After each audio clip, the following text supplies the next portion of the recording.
You are now listening to the iWalter's Show. Real talk about nothing. Faster than a speeding bullet, more powerful than a locomotive, able to leap tall buildings in a single bound. Look, up in the sky, it's a bird brain, it's a plane, it's iWalter. Yes, it's iWalter, strange visitor from another planet who came to Earth with powers and abilities far beyond those of mortal men. iWalter, who can change the course of mighty rivers, bend ears with his annoying voice, and who disguised as Walter Interranti, mild-mannered janitor for a great metropolitan newspaper, fights a never-ending battle for truth, nonsense, and the American way. And now, another exciting episode in the adventures of iWalter. Alrighty, I am starting. This is iWalter. I'm actually doing a show with Ryan Logsdon tonight. That's okay. Everybody messes it up. No, that's cool. Logs and a Don. Yes, I've been trying to do this with Ryan for a while. I finally decided to finally had time that we both can do it, I guess, so to speak. Actually, let me just check. Yeah, it's the holidays, friends getting together, whatnot, Oh yeah. So this is cool. We wanted to actually talk about your movie of AGONi, but also some other stuff too. Whatever is on your mind, please feel free to talk about it. Well, I'd like to talk about the state of the world, to be honest with you, and, the righteous I can't even say a joke tonight. I'm so tired. Oh, no, I know that. You get what I mean. Oh, yeah. No, I definitely do. The righteous incognito metropolitan police. Oh, yeah. Yeah.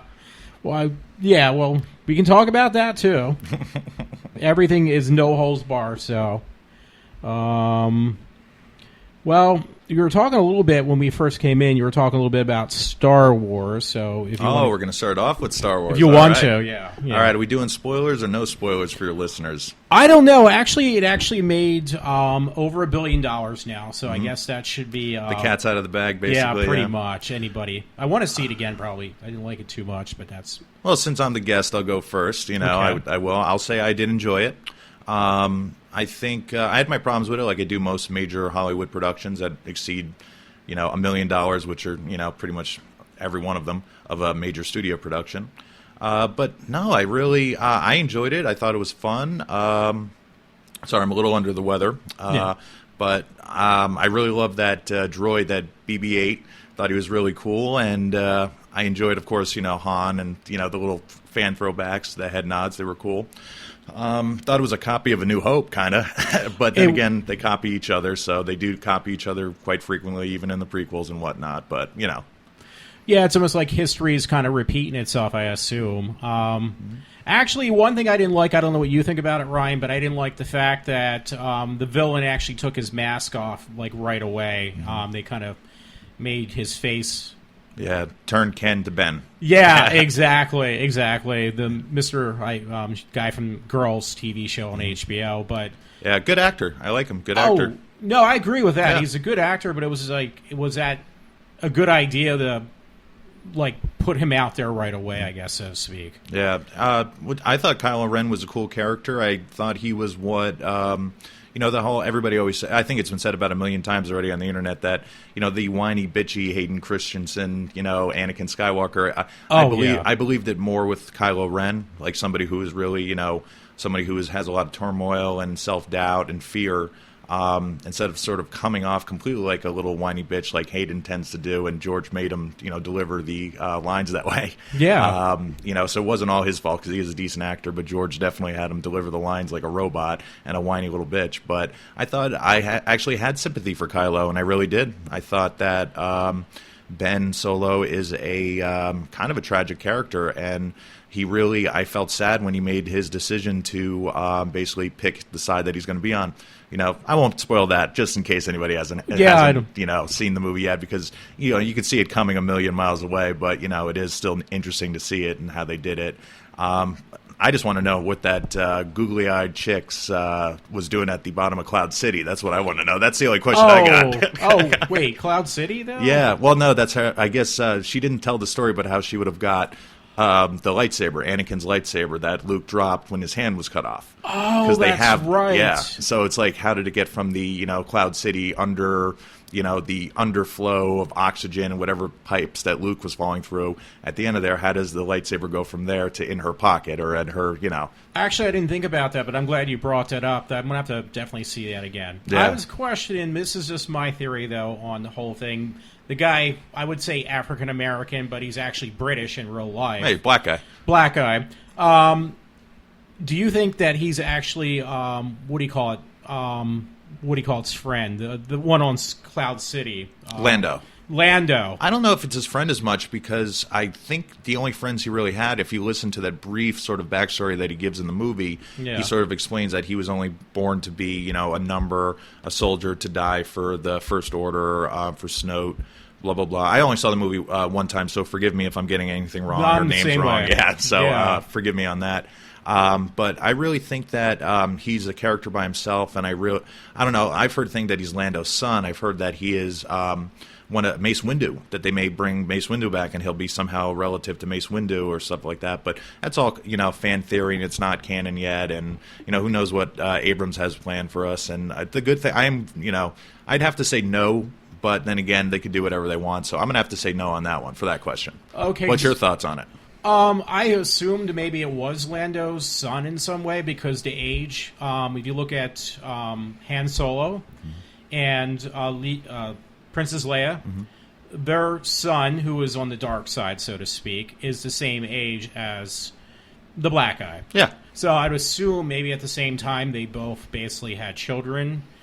There's also that speculation, too, that the girl is probably related to, I'm trying to think.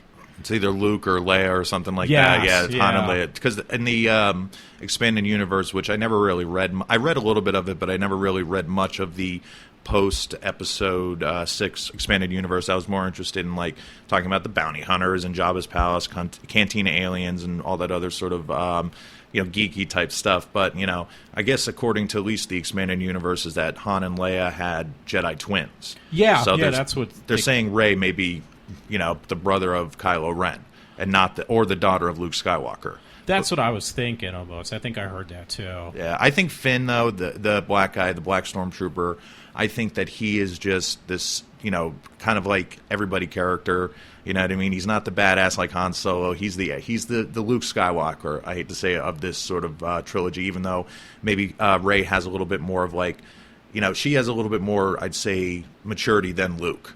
You know what I mean? Absolutely. At least in the worldview, where he's kind of very, he's only been trained and taught to do a couple things in his entire existence, one of them being to fight and to die for the First Order. But I don't know. I think he's a standalone character, though. Really? I'm kind of, because I was just curious about that myself.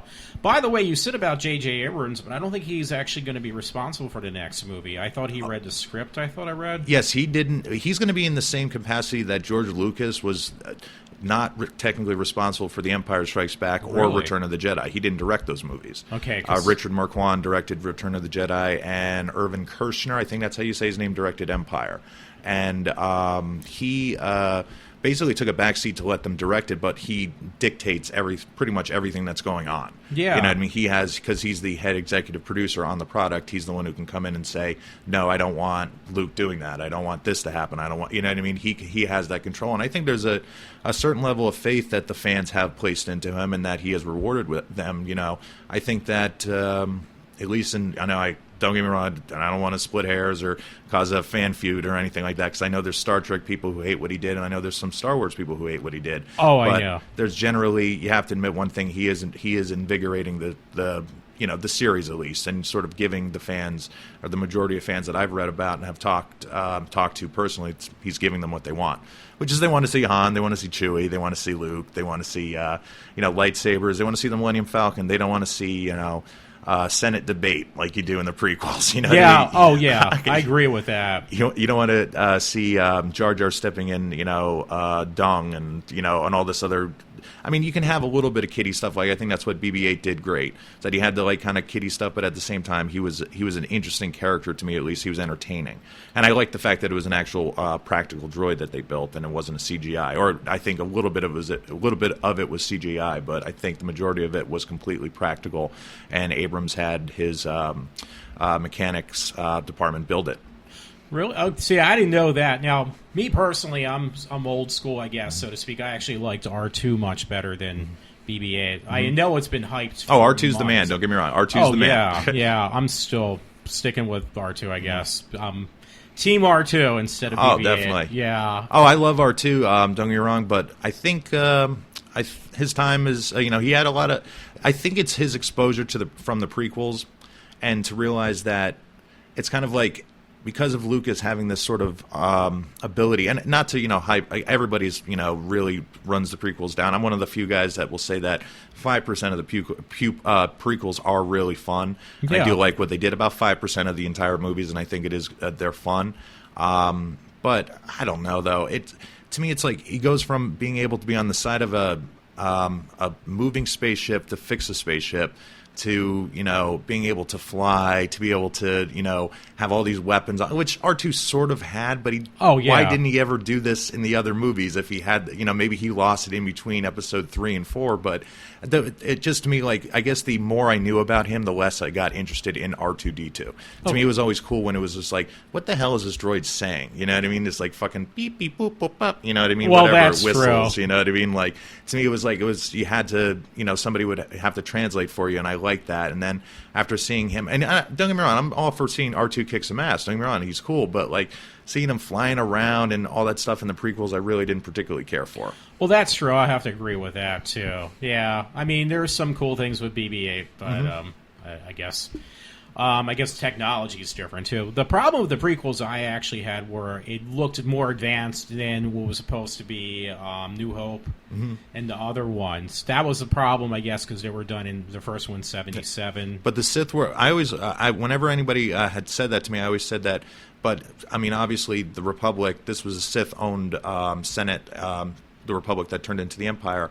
They were an old school society. Yeah. So the way I would look at it is that whatever they built, like the Death Star, even though it would have such advanced technology, it would also have an old world feel to it. I always thought, Darth, even when they went to the opera and Revenge of the Sith, and they watched the Bubble Opera, and it's sort of to me that had sort of like an ancient feel to it, more of a.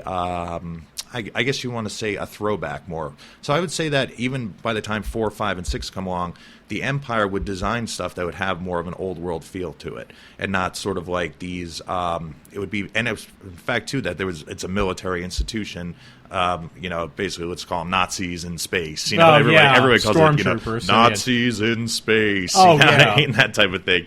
But and let's just face it, they wouldn't build stuff that the way the Naboo would build stuff, or that the the people, well, maybe on Mustafar they would probably build, because that's a lava. You'd have to do that either way. But there's Utapau and Felucia, I think, is one of the that are very colorful planets, and all these different sort of personalities that went into the devising of these sort of ships and everything like that. But at the same time, the Empire were more just practical, make it kill. Make it fast and make it kill. Yeah. And hire a whole bunch of people who can't shoot straight. Well, that's true, too. Yeah. Well, that reminds me, too, I guess in the prequels, even with the Stormtroopers, they are actually made from Boba Fett, and it was just a clone. Yeah. Now they got, I guess, with the new one, they actually show, with the black eye, that there's just regular people getting recruited to do what there always were regular people too. Even in the Star Wars canon, I believe that by the time Episode 4 comes along, there are still some clones, but the majority of them are recruits or being, as they said in the Force Awakens, being bred to fight from these smaller planets. Which, if you're living under a fascist regime, Nazis, whatever. Excuse me. If you're living underneath that type of regime, you'd have to expect a little, that you're going to do what we have to tell you. If you take over a planet or whatever, you turn that planet into slaves. That makes sense, yeah. Actually, you made me think of something else, too. We'll talk about planets, though. was the fact that now they made a Death Star into a kind of Death Star, a planet into like a... I don't know. To me, that seemed like a little bit of a chintz out from the old ones. I don't know. Maybe that's just me, though. I thought it looked cool. Yeah. I mean, I didn't understand necessarily how the time-space continuum would keep with the star being destroyed, sucked all of its energy. And I think time and space would kind of collapse on itself in that area, and we'd lose some sort of balance. But, I mean, you kind of have to look past that. I mean, it looked cool. It didn't bother me as much as it did some of my friends. There, and a lot of them did take the technical aspect of being, the standpoint and being like, why, if the sun were to go, to White Dwarf and all this other stuff, and I'm like, dude, like it's a movie, you know what I mean? I'm like, it's okay. Did it look cool? Yes, then fine. Whatever. But, I really didn't have a big problem with that. I thought it was cool to go, on one part of the planet you're in the snow, and then the other part you're under trees and stuff like that. And it's like this entire sort of built-in, version of Earth, or which is, for lack of a better word, we'll call it Earth, because it has all these different areas in it. It's not like a desolate planet that we've seen before, like Tatooine, which is all desert, and stuff like that. And which the Mustafar, again, saying Mustafar, which is all lava. But that's a moon anyway. But anyway, why do you do that? Yeah, the where they fight at the end there. I think it's a moon. You have a planet of systems or something like that. Anyway, this is all stuff that's 20 years old. No, I got to go back and check that stuff out there actually now. Mm-hmm. I didn't know that. Oh yeah. Wow. I mean, personally, I'm a little bit leery. I like J.J. Abrams for some of his stuff, Lost and things like that. But it was just like the Death Star kind of thing was almost like a strap on a planet. Yeah. Yeah, basically. I mean, kind of. You're right. With big distance. Yeah. Being able to, and I did think the best part of that whole thing was the visual of being on another planet and being able to see the beam of energy being sent to destroy the planet, and there's nothing you can do about it. Yeah. And, with the Death Star, it was almost like, there's a 2-second gap in between, the lasers being fired and the planet dying. I didn't mind that, though. Yeah, but the old school, I mean. I like the old school, but still, I like them being able to look up and see the destruction, coming for these other systems that are being hit and destroyed. So I thought that was kind of cool. I mean, I guess that part's cool. I mean, but I'm very, not too big of a fan of his in some ways. Yeah, I'm really not. I've never seen Lost. So I've never seen Lost. Actually, that's a really good show. It got, I guess, I didn't watch it all the way through, unfortunately. Todd did. I did not. Heard a lot of disappointing things about the ending from the fans of the show, but that's just what I heard. Oh, yeah. I wouldn't be surprised. Well, he loses his steam after a while, unfortunately, I think, with J.J. Abrams. And that's what I'm worried about with Star Wars. Star Wars, yeah. And he's got two of the biggest things. Star Trek, though, my problem with that was I wasn't too impressed with the new Star Trek, the original one. The second one where they got, I can't say his name right. I love him as Sherlock, though. Benjamin Cumberbatch? Yes. Yeah. Benjamin is really cool as Sherlock, but... He's Smaug, too.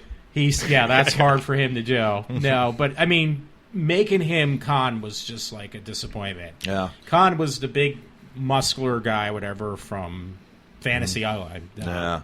They're doing that a lot, though, with the remakes and reboots. Maybe not a lot, but at least I can say a couple ones that I've noticed that they're sort of taking a very specific character and completely reversing that character for the remake. I'll give you an example. Did you see the remake of Maniac with Elijah Wood? Yeah, actually I did. Yeah. Have you seen the original with Joe Spinell?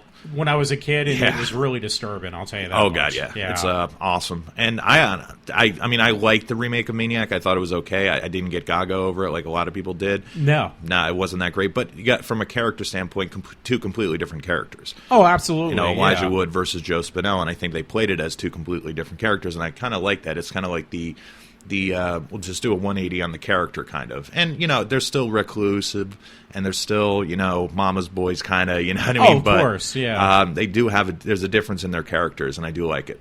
Well, the thing about the original one, it was very dark, I guess, almost, I'm trying to think, like a snuff type feel to it. Mm-hmm. The mannequins come alive was kind of disturbing in the original one. I forget about the remake now. It's been a while since I've seen that. Yeah, I like that. Remember the remake had Goodbye Horses in it. I remember that. There's a Death by Goodbye Horses, which I really enjoyed. Yeah. I thought that was cool. I was like, they used Goodbye Horses in another scene. It's been in 3 or 4 movies I've seen. I remember Clerks 2 used it, Silence of the Lambs, and there's another movie that used it.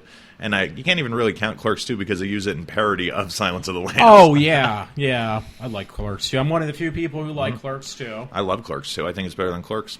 I kind of yes and no. Clerks had a different feel. Clerks 2 was definitely... Yeah. Clerks 2 is just awesome. I think Randall is completely annoying in Clerks 1, and I really don't think he's that funny. I think he's more clever than he is funny. Yeah. And then by the time the second one comes along, you kind of just laugh at him, and you realize he is that, he's funny. Oh, yeah, absolutely. There was that, and I liked the part with the jokes about Lord of the Rings. Oh, of course. The porch monkey. Porch monkey was hilarious. He's taking it back. I mean, oh my God, just absolutely. That scene in itself is one of the funniest scenes. It's absolutely Wanda Sykes is in it, and then I can't think of the other actor's name, but who plays her husband in that, and he's just like, he's got one of the best lines of the entire movie, and he says they offered them the food for free, and she's like, I'm not eating that, and he grabs it and goes, baby, I'll eat it. You can't taste racism. So I thought that was kind of funny, and I really did. I thought Clerks 2 I really enjoyed.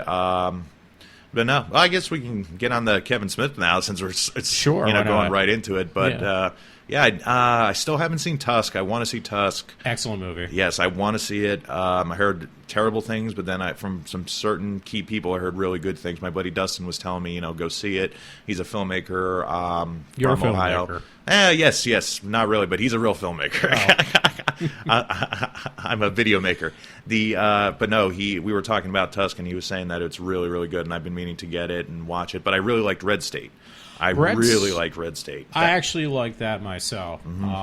Freaky.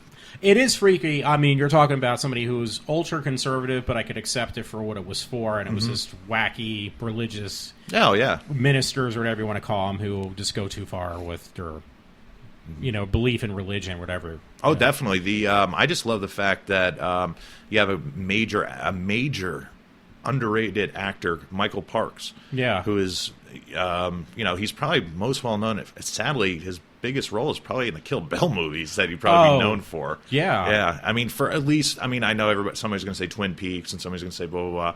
But, I really think that, he's an amazing actor. And to see him play that Reverend, and it has one of the not to ruin anything, but the ending of the movie is one of the best endings. One of the last lines, I think he's just going off on one of his tangents. Someone just says to him, shut the fuck up. You know what I mean? Right at the end of it. And I really think that he played that type of character that, by the end of it, you just want to tell him, he's almost like, he's an interesting villain. Yeah. He's interesting. He is somebody that, even though at the end of the movie you tell him, shut the fuck up. You don't want to hear anything else from him, but you still listen to him for the entire movie. You really did. Oh, yeah. Well, actually, the part that just sent chills on my back is when you hear, it was supposed to be a horn or something, symbolic of heaven or something. Oh, the 7 trumpets, I believe. Yes. And yes. It's a prank by the next door neighbors. Oh, I love how they explain that. Yes, that entire movie is underrated, and it's. I know they build it as a horror film. It is not a horror film. I wouldn't even call it an exploitation film. I'd say it's almost like Robert Rodriguez takes on an exploitation film type. I'd say that type of. At least that's the vibe it had for me. To me, it had more of let's make fun of. Obviously, I don't want to mention their name because they're assholes, but the church that he's making fun of, who I do not support, and I do not I try not to mention their names, but who he was making fun of he's a monster, and he really brought to light some issues that were being brought up and fought them. And there's a documentary on it, the DVD of it, or Blu-ray, whatever, from Red State that actually talks about the controversy with him in this particular church. Oh, really? Yes. Okay, I didn't know. I probably almost can gather who it might be. Oh, yeah. I won't see his name. The Westboro Baptist Church is the name of the church, but they're the ones who protest the funerals and all that other shit, and they're horrible, horrible, horrible human beings. Okay, yeah. Obviously, I'm just saying on what I've read and everything like that, so I am actually making a generalization, which I try not to do, but at the same time, from everything I have read, any person that would show up to a soldier's funeral and protest it with a sign that says, and I have seen the footage of it, God hate fags, and all this other stuff. To me, it's just a piece of shit. Oh, yeah, I agree with that one, yeah. Wow. Regardless of how you feel, I don't give a shit one way or the other who the hell you are. You know what I mean? I don't care if you're straight, gay, or whatever, you know what I mean? It just, but anyway, I'm glad that Kevin Smith he sort of took the South Park approach, which is, modern satire, you know. and kind of looking at these people who are making the news and kind of being like, why are you putting them on the news? That's what I drew from it, kind of. That's what I drew from it, and casting really good actors in the roles, which he did. Oh, I agree with that. Melissa Leo's in it. She's really good. John Goodman. Yes. Jesus Christ, John Goodman. One of the best actors in the entire world, man. Oh, yeah. Phenomenal. From the Coen brothers work he did. Jesus Christ, he's Walter in The Big Lebowski. There you go, buddy. Yeah. There's iWalter. No, just kidding. That was definitely a good film. I actually thought it was kind of like creepy thriller type movie almost. It was, yeah. Yeah. But he billed it as a horror film. At least that's the way it was promoted. And I know he was in charge of the actual publicity campaign and everything like that. And, I honestly did not feel it was a horror film by any stretch of the imagination. But it was a good movie. It was entertaining. Oh, it definitely was. That Tusk, obviously. Well, what do you call it? It's coming out? Yoga Hosers? I don't know. Yeah, that's... and then Clerks 3, right? Clerks 3, yeah. Because Anderson finally got paid, right? Yeah, well, but I think they put that on the back burner because I think next month in January, a couple days, 2 days away, they're supposed to be shooting in Exton Mall. Mm-hmm. Well, I actually asked the mall people. They didn't know anything about it. But Kevin Smith did ask about shooting the film there, Mallrats 2. Yeah. Yeah, so that's not too far. Okay, so Mallrats 2 is coming definitely before. All right, I didn't know if it was coming before or after Clerks 3. I think it's Mallrats 2. He put that up now. Nice. That'll be good for us because, honestly, he said he's looking for a lot of extras. Oh, yeah, he'd need a lot of people for that. Oh, yeah. Yeah. Probably doing it when the mall's closed, so that mall's pretty crowded. It actually wouldn't be that far because for me to come up here was about an hour and a half. I thought it was longer. So to Exton would be like less than 2 hours. Oh, yeah. Yeah, so give or take. So that'd be definitely something we could actually get involved in. Oh, yeah. I was going to say, I wouldn't mind meeting. We went to, me and you were at a convention recently. Was it Mr. Hush? Yes. Weekend of Fear, yes. The Woodlands, right? Right up the road. And, we're in beautiful Wilkes-Barre right now, just so you know. Beautiful. Not knocking the people of Wilkes-Barre, but it's not very beautiful right now. No. I'm not going to lie. You know what I mean? It's really not very beautiful right now. But it's kind of in that mode where you just know all winter death is coming upon us. Oh, yeah. Yeah. But, we were at a convention, and we got to meet, you got to meet a lot more of the members of Clerks than I did, but I specifically went there to meet Brian O'Halloran. And got him to sign my copy of Vulgar. Have you seen Vulgar? Vulgar, I did see. That's fucked up. I love it. Oh, I know. I think that was playing in a couple, for a short time in the movie. I think it was. It came. You mean in the theaters? It had a very short theatrical run. I think very I might have short seen it. because that was like a very. I mean, there's not many gang rape clown movies that actually make it to theatrical release. Oh, I know. I didn't know much about it, but I know that movie was definitely really that was disturbing. Oh yeah, that was pretty dark. But no, it was a rape revenge movie with a very sympathetic character that turns into kind of an asshole, and kind of at the end of the movie you have mixed feelings for everybody, but. Was it Brian Johnson? That's it. I thought his name was Brian Williams at first. I was just like, there's another Brian Williams who's a filmmaker. He made an awesome movie called Time to Kill, him and his wife, Ellie Church. But what should we call it? No. Speaking of the other guy, Brian Johnson, I would like to go there because he's going to be in, I know he's going to be in all the new Clerks and Mallrats movies because he's, he said he already tweeted or something that he was going to be involved with them. Because he's, what is he? Not Fanboy. He's the other guy, Steve Dave. Okay. Right? Yeah, Steve Dave, because Steve Dave, Fanboy and Steve Dave are going to be in Mallrats too. That would be cool. I would go up there if I had to be an extra and just get him to sign my Vulgar and talk to him about Vulgar, because nobody ever talks about that movie. No, I guess because it's a great movie. It's just very dark. It's disgusting. It has some of the best comedy in the View Askew universe, and it is a part of the View Askew universe, I think one of the, just the opening with not the opening, but the second time they go out to eat, him and Brian Johnson, and he's sitting there and they're reading the want ads, and he's like, I figured out what I want to do with the rest of my life. And he slides it over in the paper and he looks down and it says, let me watch me eat my poop or something like that. Yeah. Let me watch you fuck my wife or something like that. It's absolutely, his face is just perfect. You know what I mean? Yeah. It has those moments that I really enjoy, but then again, it also has a 10-minute clown rape scene. You know what I mean? So with incest and sort of really fucked up things going on. But, it is what it is. It's an exploitation, rape revenge movie, Well, that's true. I mean, Clown rape revenge. Yeah. Again, I have that somewhere. I have to pull it out again. I think I did see that in the theaters, though, too. Nice. Yeah, that. Like, if you did, he was probably like a New Jersey theater, like around there. Yeah, probably. It might have been. Well, Yeah. that's where I saw, what do you call it? I saw Tusk. Tusk, yeah. So it probably was. It could have been near Philly, too. I'm not sure. I'm drawing a blank right now. What was that? We got the Kevin Smith, Well, there's some other things. I definitely wouldn't mind getting involved with Mallrats too, if it's possible. I don't know how you would even go about doing that. You'd volunteer. I would say you'd email. The only way I would know, just email and ask to be a production assistant if they needed any help or volunteer or something like that. But even just an extra, probably. Yeah, you just show up. Yeah. You know what I mean? I mean, that's just, be polite. And if they say no, you just, thank you. And that's it. You walk away. That's true. Actually, I'm going to step back one because I just remembered something you mentioned because you probably knew this. I did not know this. It's on Netflix actually right now, too. Mr. Hush. Mm-hmm. I actually saw the movie the other week. Yeah. I bought it. It was in FYEs for the longest time. We had really? it, yeah. Okay. There's a couple of FYEs who had it. I did buy it. I sold off a good chunk of my non-horror collection, but the horror collection, I think my brother has it. Okay. It's a cool slasher movie with Brian O'Hara in it and everything. The guys who did David Madison did it. Yeah, what? Well, Brian O'Hara actually was after the credits. They put him in. Yeah, they threw him in there. Yeah. Because whatchamacallit, Dave Madison did it, the one who puts on Mr. Hush. Yeah, because him and Brian are partners, and they put it on together. Yeah. Okay. Business partners. Yeah, and then plus I didn't realize because everybody at the Mr. Hush convention was in the movie practically. Yeah, most of the people, including were. Jason. Steve Dash, I think, is in it. Yes, he played the bartender. Yeah. The satchel on the head. Satchel Jason, the real Jason. He hates Warrington Gillette. That's so funny. Yeah.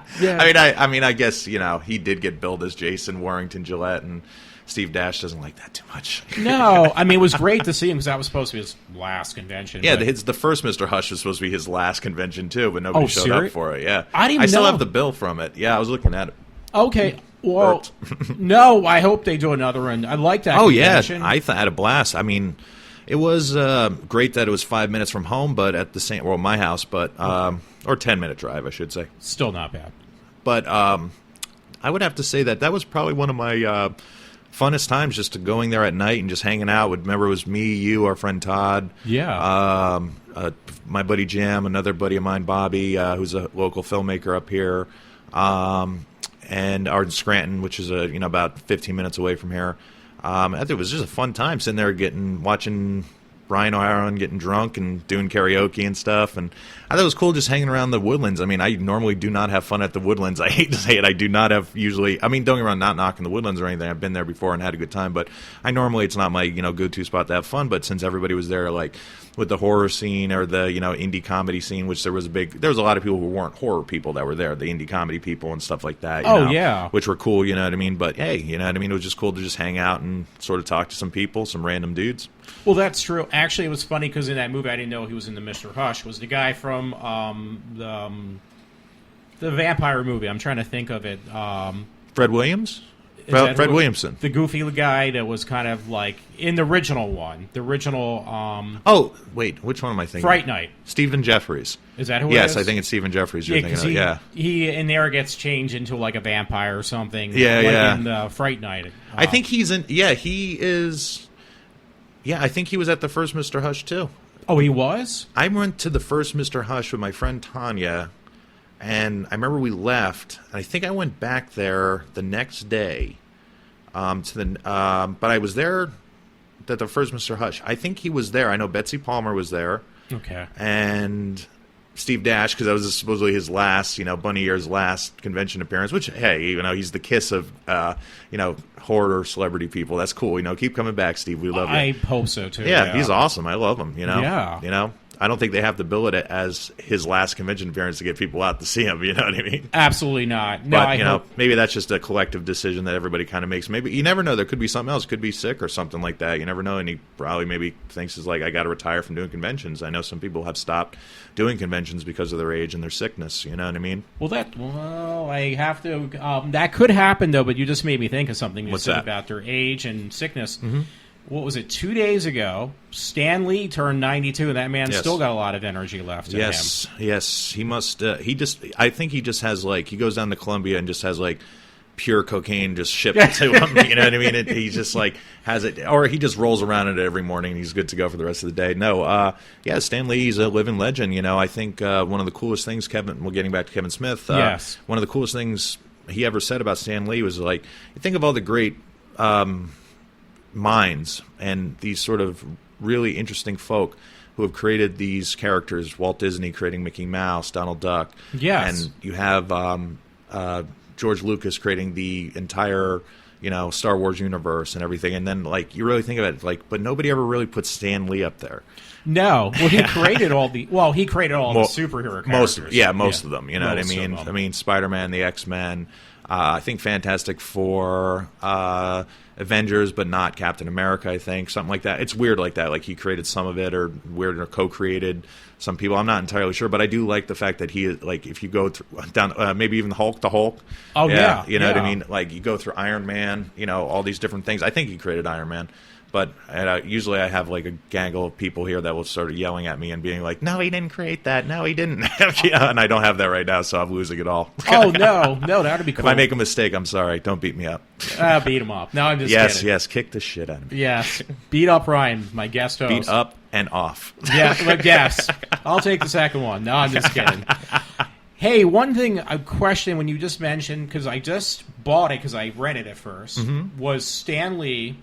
And I want to get into your thing, too. Mm-hmm. I just got Fantastic Four. I was afraid that was, like, the worst movie supposedly ever made, the Fantastic Four, the new one. The reboot? The reboot. I heard nothing but bad things, yes. I heard nothing but bad things. And everybody, quote-unquote, what I read on most of the reviews is that people were upset that they got an African-American to play, quote-unquote... Johnny Storm. Johnny Storm. Now, when they got the person who directed, I understand... whoever, I think it was the director, actually went to Stan Lee and said, listen, what if I want to go with an actor I really like, but he's not white, blonde-haired and blue eyes? Is that going to be a problem? And Stan Lee says, pick whoever you want. He says, well, it's going to be an African-American. Apparently, he really said, hey, this sounds like a really good twist. Yeah. We're going to go with it. So I was really skeptic. I rented it, watched the film. I was actually really impressed. They tried to keep Sue Storm? Well, not Storm. I'm sorry. What did he play? Was his character would have been Fantastic, Mr. Fantastic? Not Fantastic. The Thing.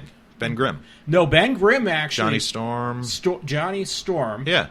That's the one he turns into like a fireball. Yeah. They made sure he was lit up. The Human Torch. The Human Torch was lit up 90% of the time once he changed. Okay, cool. Because they were really afraid of not having him be like just human most of the time, so they kind of try to cover their tracks. Now I don't know anything about these characters. The most I ever read on comic books is Richie Rich, Casper the Ghost, and Wendy the Witch.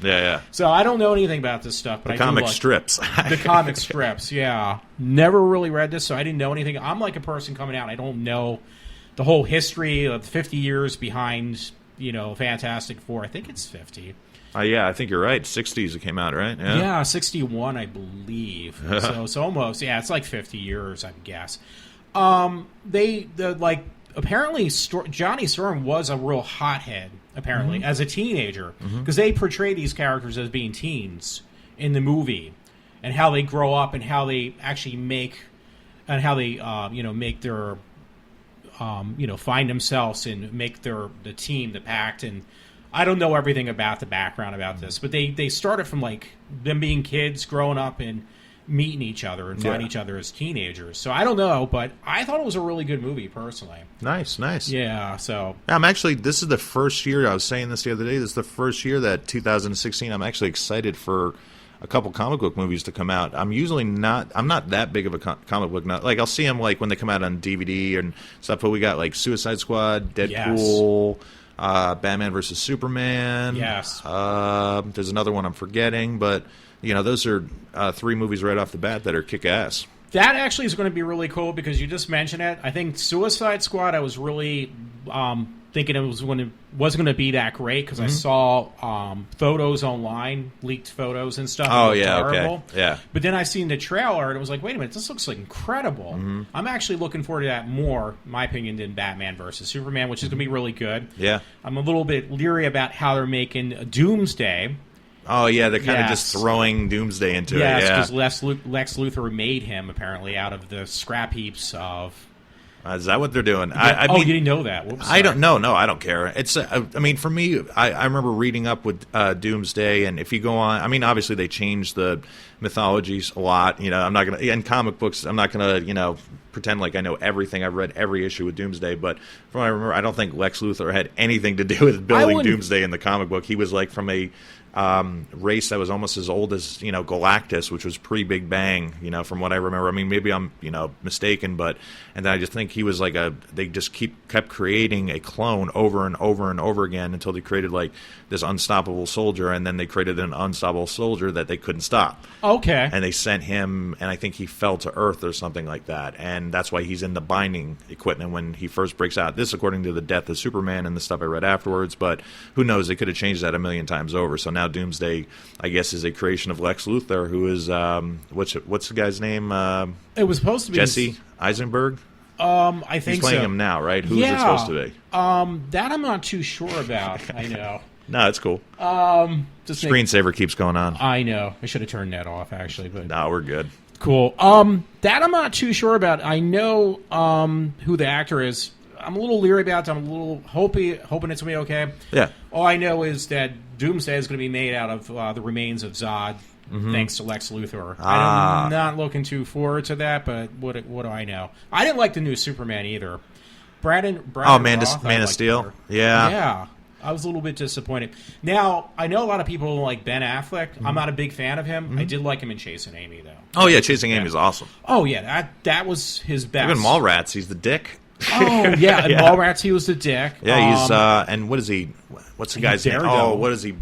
What is he in Dogma? What's his name? Loki and is it Oh, Bartleby? yes, maybe. Bartleby? Yeah, I think it's Bartleby. He was good at I'm that. probably wrong in that, but anyway, no, he was awesome in Dogma. Yeah, there's certain films he's a great director. Yeah, I was going to say he's decent. I mean, for the one the heist movie. I saw The Town. Was it that he did? Yeah, the heist movie he directed. And he's a decent director. I mean, he's doing The Killing Joke. I heard he's going to do the standalone Batman movie. It's going to be The Killing Joke. That's they what I heard. are doing The Killing Joke. That's what I heard. Yeah. Is that the one that Batgirl gets? Yep, shot right in the back. Oh, or in the chest, or paralyzed, or something like that. Yeah. I thought he tortures her sexually or something. I don't know. Maybe no, the Joker. He may, but I know he paralyzes her in it. I mean, that is. We were just talking about this the other night too. The Killing Joke, and it's a very. I read it. I mean, I think that's 15, 20 years ago. Really? Yeah, that's how long the Killing Joke has been. Okay, because is Jarrett going to play the part of the Joker then? I believe so. I believe he's in it for 3 movies as the Joker. Okay, because they said he's like. The character he's playing as a Joker is going to be totally psychotic anyway to begin with. Oh, I'm sure, yeah. I mean, I like the fact they're bringing Harley Quinn into it, even though she was originated in the animated series. I love the animated series. Oh, I didn't know that. Oh, yeah. I think her first appearance in any sort of DC canon was the animated series. And she just became insanely popular. Okay, yeah, because everybody... But then again, the Batman the animated series is fucking awesome, though. I love that. See, I never watched it. I'm sure it is, though. That's cool to hear, and I didn't know, because I know when you go to these Comic-Con conventions, Harley Quinn's everywhere. Oh, yeah, everybody wants to be... Just like the Joker's everywhere. Oh, yeah, exactly. Just like Batman's everywhere. Just these icon... I mean, that's the cool thing about Harley Quinn is that she's almost just as at least recognizable as, say, the Joker, and she's only been around since 91. Wow. If you look at it, know that. If you really look at it, I mean, obviously you think Harley Quinn, you think of the Joker, but I know more people who dress up as Harley Quinn than I know as people who dress up as the Joker. Oh, yeah, well, that's true. Because I guess the majority of the girls that I know, at least 3 of my good friends, have dressed up like probably in the last 2 years as Harley Quinn for Halloween. You know what I mean? Yeah. So it was a sight to see. It was good. I could believe that. Yes, I like the Harley Quinns. They are definitely nice to look at. Actually, I have to sidetrack real quick. What do you think of? Because I like it though. The new Supergirl TV series. Haven't watched it. No, You I don't. haven't No, watched it? I don't watch much television. Oh. The only television I've been watching, besides cooking shows, which I watch, just because I like cooking shows, even though I can't cook or order anything or pronounce half the shit. Yeah. But no, I watch. The only shows I watch are Walking Dead, Fargo, and whatever comedies I catch on Netflix that I don't like It's Always Sunny in Philadelphia, I'll binge watch that and stuff. Okay.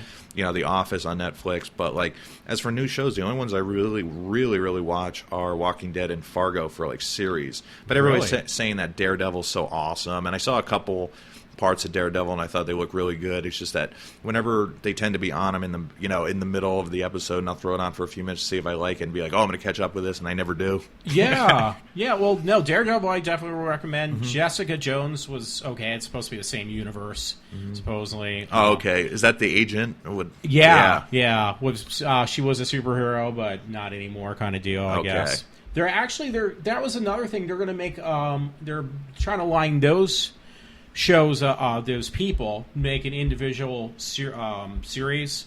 Daredevil, Jessica Jones, and there's somebody else, I guess, and it's like the Avengers kind of thing. It's a different set of people, though. I have no idea. Yeah, no, Yeah. I still haven't seen Guardians of the Galaxy. I thought it was all right. Yeah, Everybody I wanna else see loves it. it. Everybody else loves it. Well, I'll tell you one thing. I still haven't seen The Dark Knight Rises. Oh, really? I mean, I saw a Wow. bunch of it, and I didn't particularly care for watching an hour worth of a Batman movie and still not seeing Batman, and it's not an origin story. But that was just my problem I had with it. But Bane was cool for what I saw, and everybody already told me the ending and everything like that. There was no real twist for me. I was just like, oh, okay, But I enjoy Nolan's second movie. I think Batman Begins is a little boring. I think Yes. it's cool, but it's a little boring in certain agree. parts. And for at least a Batman movie, you know what I mean? For what I want to see. And I'm not a big origin story kind of guy. I do not like origin stories usually for superheroes because I think it takes too damn long to get to them being superheroes. I think if the Tim Burton Batman began with him being Batman. Exactly. Now Batman Yeah. is an established figure. I mean, they may not know him as the Batman, but he is known as the Bat.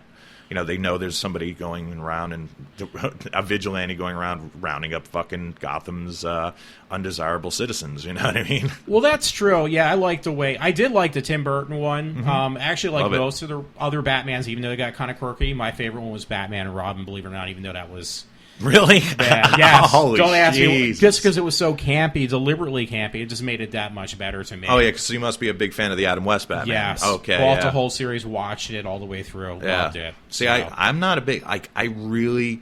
That's the Batman and Robin is just a bad movie. It is just a bad movie. Oh, yeah. In the sense of that take even...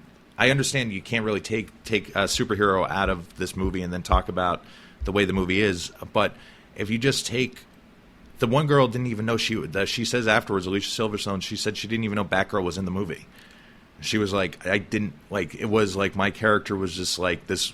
Alfred's niece that came into it and was like, wait a second, you got signed on to be Batgirl and you didn't know you were Batgirl. It kind of seemed like it seemed like all the attention was spent other where it should have been. Yeah. They didn't, you know what I mean? It was like, take away the fact that it was a superhero movie and just concentrate on how they lit the background shots and how the editing and the choreographed fights. It's just crap, in my opinion. It's garbage.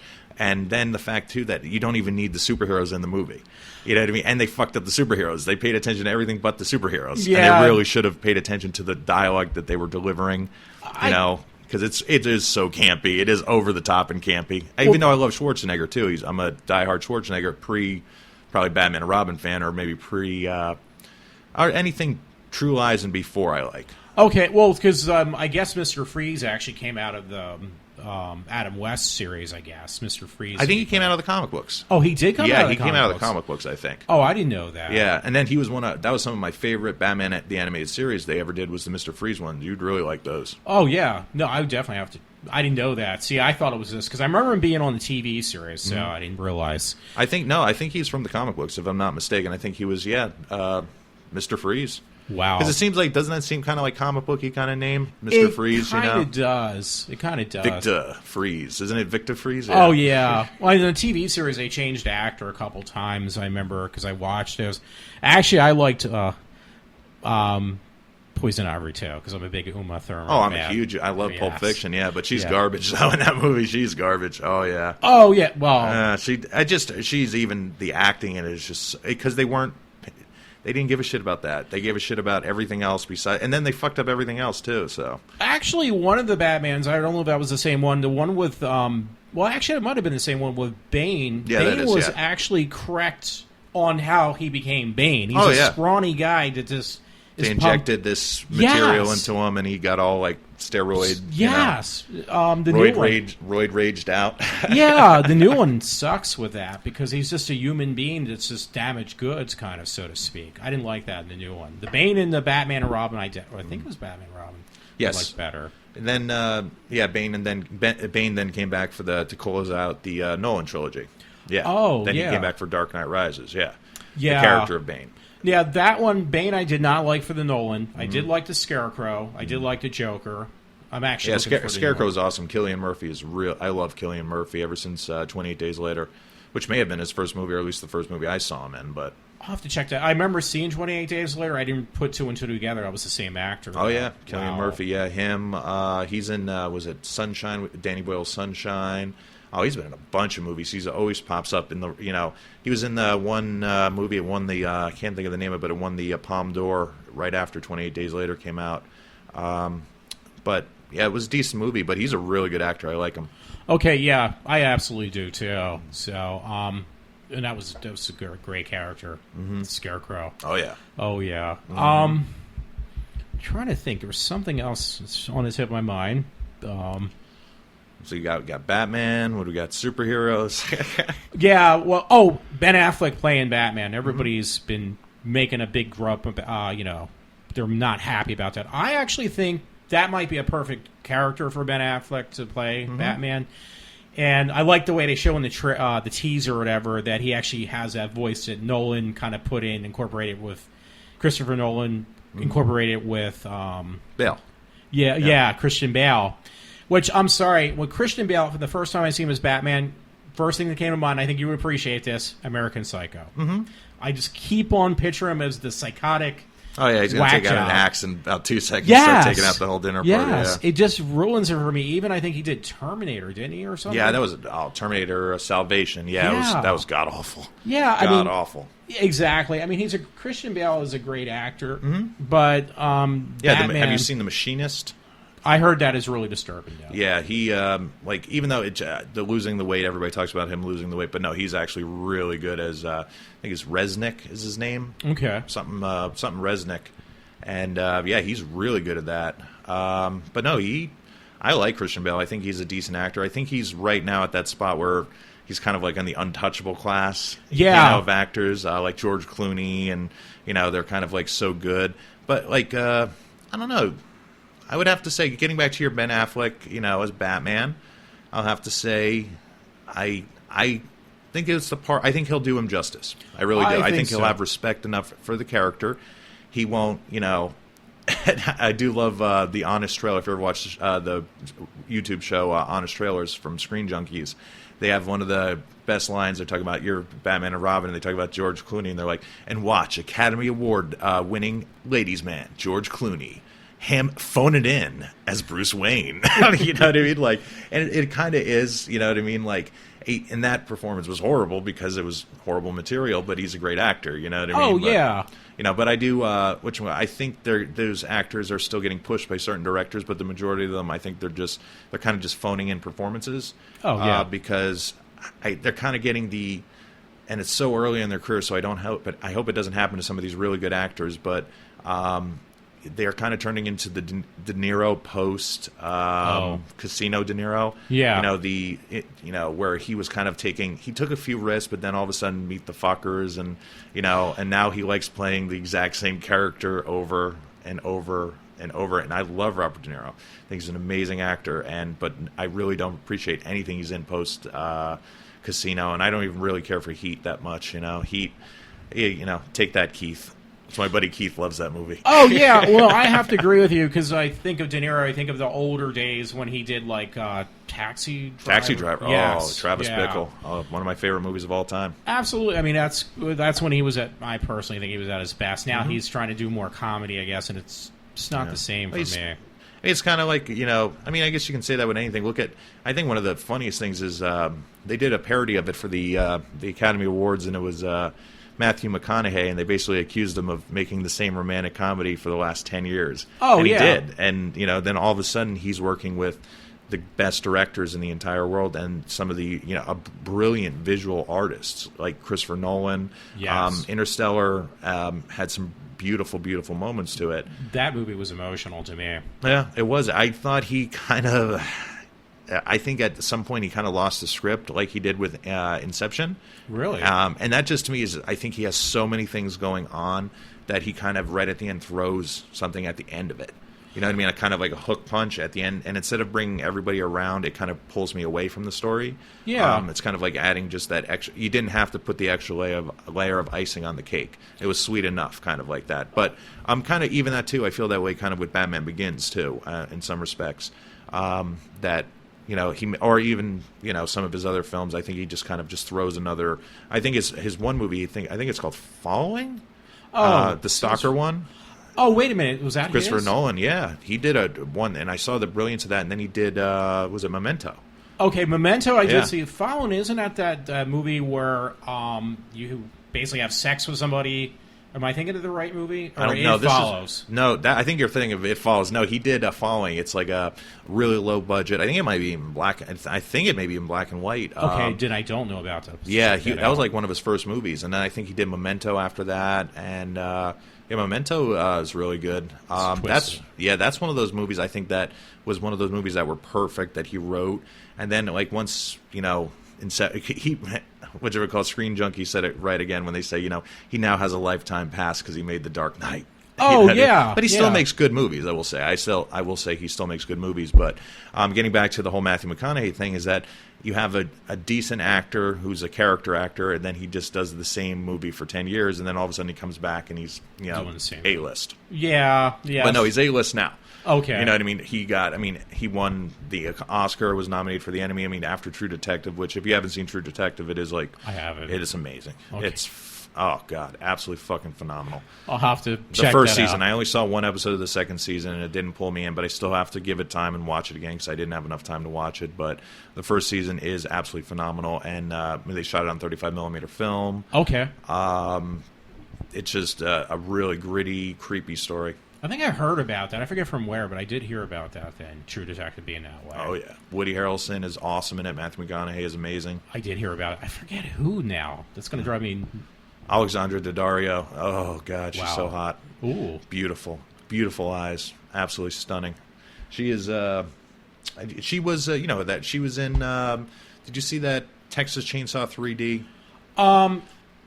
I can't remember now because I do watch a lot of horror movies. It's the remake. She was Leatherface's daughter supposedly in the remake, and it was just like, I mean, even though I appreciate any movie that will cast her in it, but I won't say San Andreas. But I do appreciate any person who would cast, and I'm appreciated for the work that she gets. But so at the same time, the movie was garbage.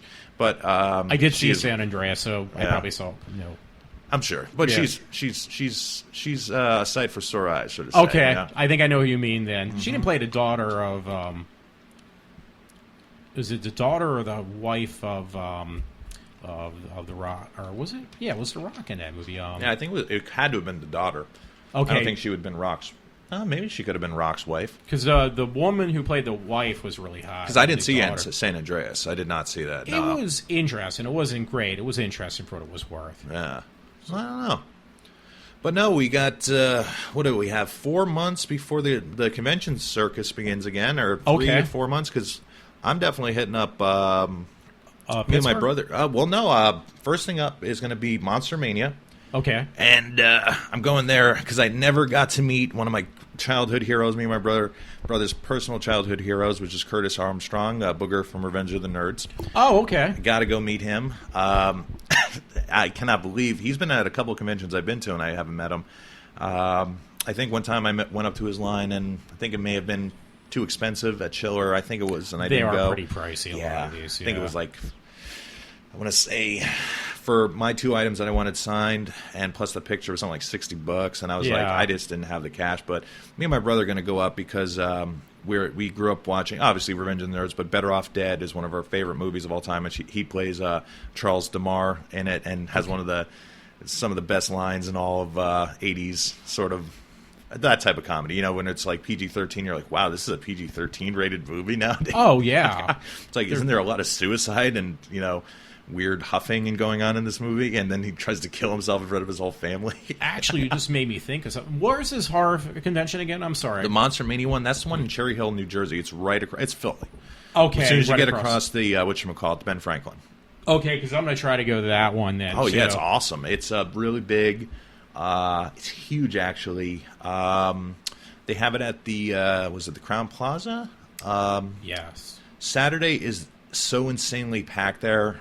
Friday, I usually go Sundays, and it's cool to go Sundays because it's a little bit, easier flowing. Saturday, I went there that one time on Saturday, and we couldn't even get through the door. It was the year John Carpenter was there. It was it was pretty crazy. I went there and I got to meet Felissa Rose from Sleepaway Camp though. She was heavenly. She was a sweetheart. It was like one of the first times I actually went up and paid money to get an autograph and did that. That'd be pretty cool. Now let me guess, because I did see Sleepaway Camp. That's the girl who actually ends up being a guy at the end of the film with Twirly. Yeah, the chick with the dick. Oh yeah, the chick with the dick, which was not true. Yeah, no, she didn't really have a dick, but no. The character did have a dick. Yeah. She was one of the first people I ever met.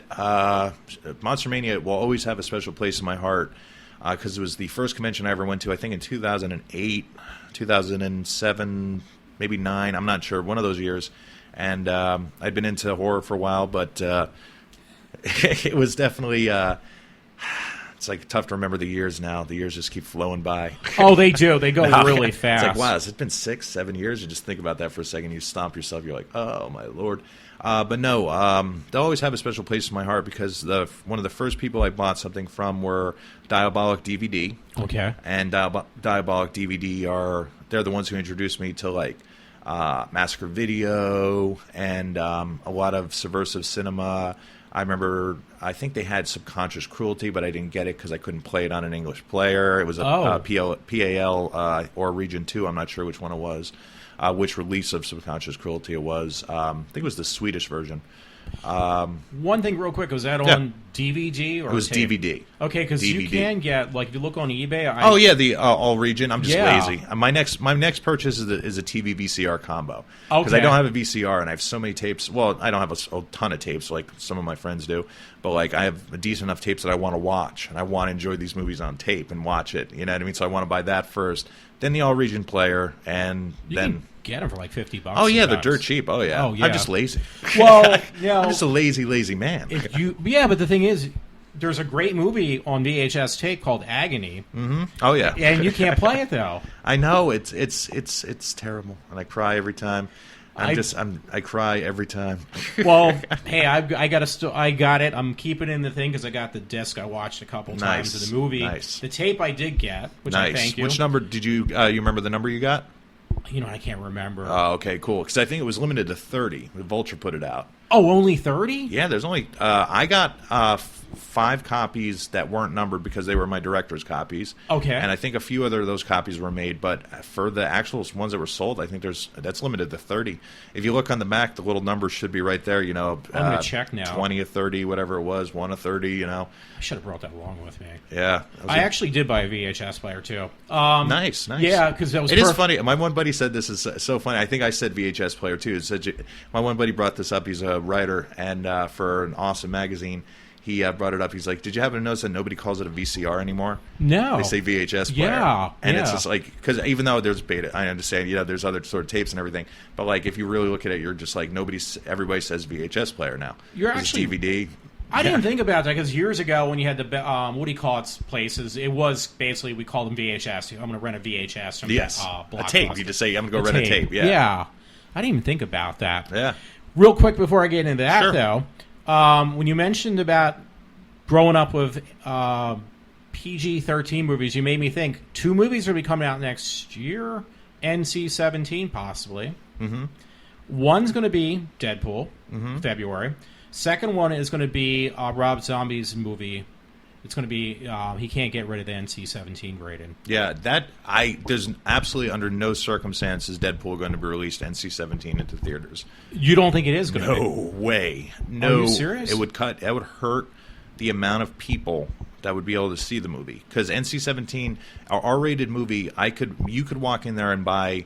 I mean, as long as you're the chaperone of that party, you can get your brother into it who's 15, is 16. A parent can get, if your dad wanted to be like, I want to go see Deadpool, be like, all right, let's go see Deadpool. You know what I mean? Take you guys to see Deadpool.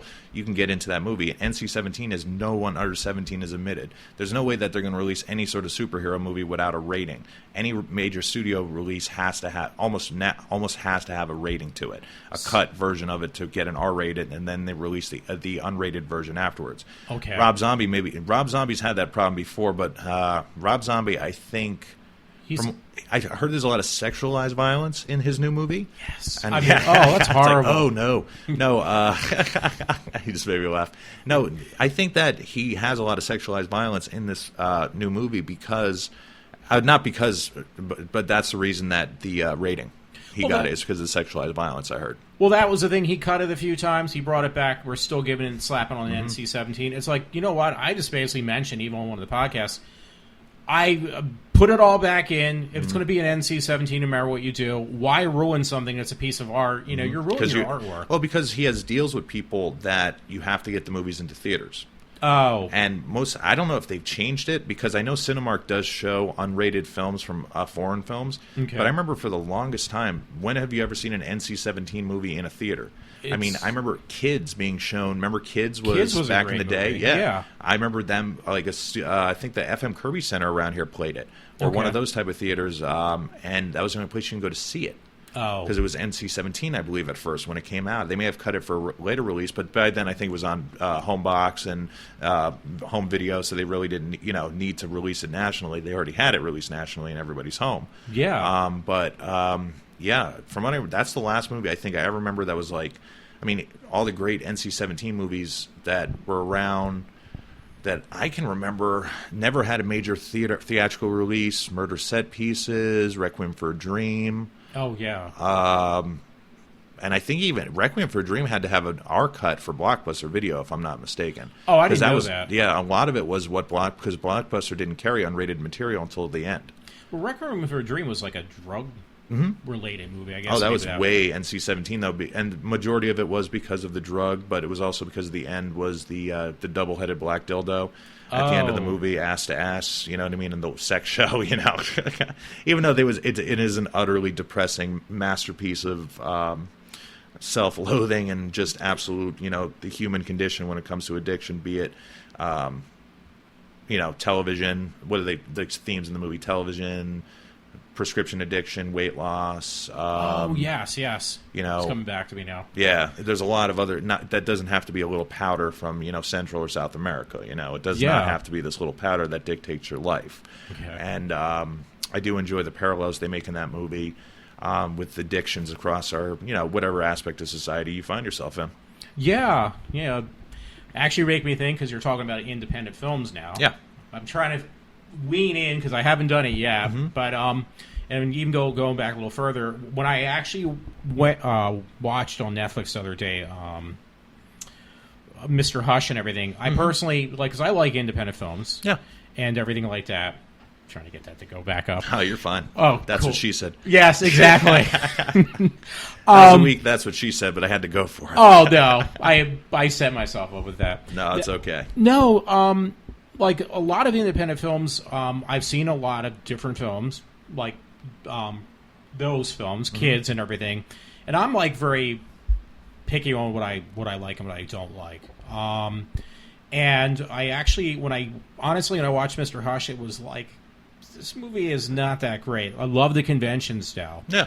So, and that was technically, you got name actors for a film that was kind of like basically shot, looked like on video, I guess, itself. Yeah. I can't remember if it was Super 16 or video. I'm not sure. It looked like video. Video, yeah. It looked like it. It's been so long since I saw it. I think 2010 it came out.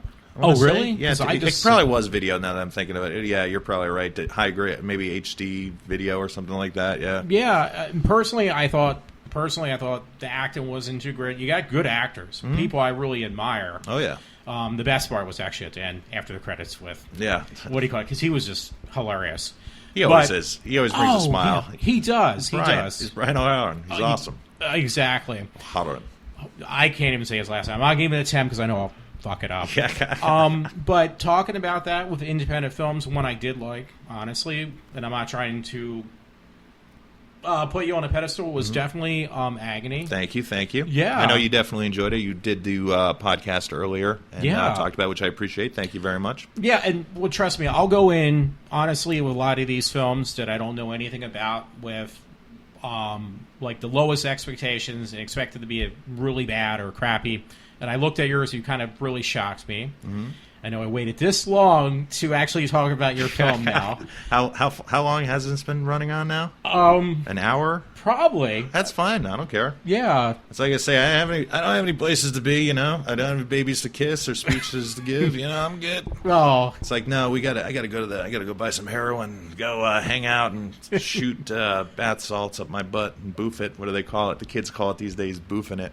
Boofing it? No, I didn't know about that one. That was the thing when I was back touring with the Disco Biscuits. They were talking about that was boofing. Oh, Disco Biscuits. Yeah, they were talking about boofing ecstasy up their butts or something, coke up their butts, and I'm like, wow. That's. I mean, hey, if there's any orifice I can choose, it's not going to be that one. Yeah. I mean, there's a few other places agree. I could think to put it, but anyway, yes. AGONi's been going great. I'll just briefly go over this last 2015 for you. Okay. I have it in my mind now. Had a great little run. Obviously, the world premiere of AGONi was in July at the Palace Theater, Slaughter in Syracuse 2015, Slaughter in Syracuse 2015, motherfuckers. Yo. It was phenomenal. It was awesome. That's cool.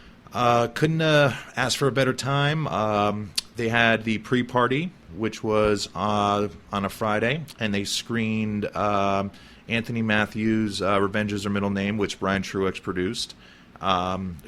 Both really awesome people and very entertaining. Brian is really funny. He's very knowledgeable of film, especially Italian horror, which I don't particularly care for, but he'll let you know about that. No, I'm just... No, I don't particularly care for it. I'm just busting him about it. But, no, actually, I've watched a couple Italian horror films and the trilogies of different ones. Yeah, like the Fulci and everything like that, yeah. Yes, and they are hard to get through, trust me. I mean, I like some of them. I like Cannibal Holocaust and stuff like that. I adore Ruggero Deodato, House on the Edge of the Park, and even some of the stuff like Fulci stuff I enjoy. But it's not that I like Don't Torture a Duckling and Zombie. I like those, but I'm not really the biggest fan of those types of movies. Me neither. Yeah, they showed Revenge is the Middle Name, which is a nasty little, no spoilers here, but a 8-month pregnant woman gets gang raped and pissed on, and all this other stuff. Yeah, I gotta watch that out. Yeah, I was gonna say you can find it at FYE. Unearthed Films put it out. Okay. And then the guy who runs Unearthed Films, Stephen Byro, he showed his movie American Guinea Pig. Have you seen that? Bouquet of Guts and Gore. I think I might have seen. Was it on Facebook or something? Oh, I put a few. Mentioned? I mean, yeah, I was a supporter of it from when it was being shot, and they did I can't remember if it was Indigo or Kickstarter, but they did a campaign to pre-order it, and I pre-ordered one of the covers, and then I pre-ordered cover B, and then I bought at Sins I actually bought from Byro cover A, so I'd have both of them, the limited edition. But the first night they showed Revenge is the Middle Name and American Guinea Pig, and then they had like hotel screenings of different people's movies. I know Jimmy Screamer Claus's flick played in one of the hotel rooms. It was really just a fun weekend. Had a great time with people. Met some really cool people from all over, from Michigan, from Jersey, from the South. You know what I mean? Like even some people who were local that I didn't even know that were pretty close to me. And, yeah. You know what I mean? And I got to meet. I got to. Reintroduce myself to some old friends that I had met at the last Slaughter in Syracuse, like my friend Ellen Vass Anderson, and of course the Syracuse people, David Royal, Jason West, who put it on, and Nick DiCarlo, who he was the co-runner of Slaughter in Syracuse. I don't think he's with Slaughter in Syracuse anymore, but I'm not entirely sure if he is or not. But I know Jason West still does it, or he's going to do it. But no, I got to meet those cats again, and they were awesome to hang out with, and just sort of really. I don't know, just have a good first night. And, didn't sleep, partied my ass off, didn't sleep, nervous as hell. I didn't sleep for actually the night before that, too. It was like Thursday, Friday into Saturday. I didn't sleep. I was so nervous. Yeah. And got to the event and got there with 5 minutes to go before the intro video played and sat there and, don't really remember the next hour and a half, I'll be honest. No, I do. I totally do. I do. It was just that it was one of those moments that, it went by so quick, but at the same time so slow. You know what I mean? Like one of those where it's just like, wow, that went by so fast. But then at the time, it's like agonizing, agony. Oh, yeah. Agonizing agony. Afterwards, they had me get up there and speak for a little bit. And I talked and just dedicated the premiere to my parents and to Fred and Shelby and Toe Tag. And that's who I dedicated the world premiere to. And I thanked everybody for being there. And it was just a moment of just sort of realization. Obviously, I thank Jason and Nick for having me there and, for everything they've done. But it was just a moment when I looked out at the crowd, and I think Nick said, "This, everybody here is for you." And it was just like, for right now, it's here for, well, not for everybody, but, you know what I mean? He was like, for your movie screening, this is all for you. And, yeah. I remember Fred and Shelby telling me they were very proud of me and everything like that. And it was just one of those cathartic moments that you really just can't, words fail. You know what I mean? And it's not that they fail, it's just that, you can't properly convey your emotions that way. Oh, yeah. But I will say then they screened a whole bunch of other movies. They screened for James Bell's Tantrum, which, I'm just throwing out some names there for anything. That one sounds familiar. Yeah, there have been some stuff about, and different internet groups about it. James Bell is an extremely interesting filmmaker. Okay. Who, I like his style. I think that I don't particularly care for his first movie that much, and I'm not saying his first movie is called White Trash Holocaust, aka Dog Dick. That sounds familiar. I might have seen that because I've signed up for a couple of these, links on Facebook. Oh yeah, the groups. Yeah, it's great. Oh yeah, there's tons of groups out there. Layer of Terror, Beneath the Underground. There's a million other different groups that are out there. You know what I mean? I'm forgetting names of everybody, but. You can find them either through one link or another, and they have some great people on there. They screened I Am Monster by, I think it's Sharon Lark, and there's another filmmaker's name who also co-directed it. They were in attendance, but they were there.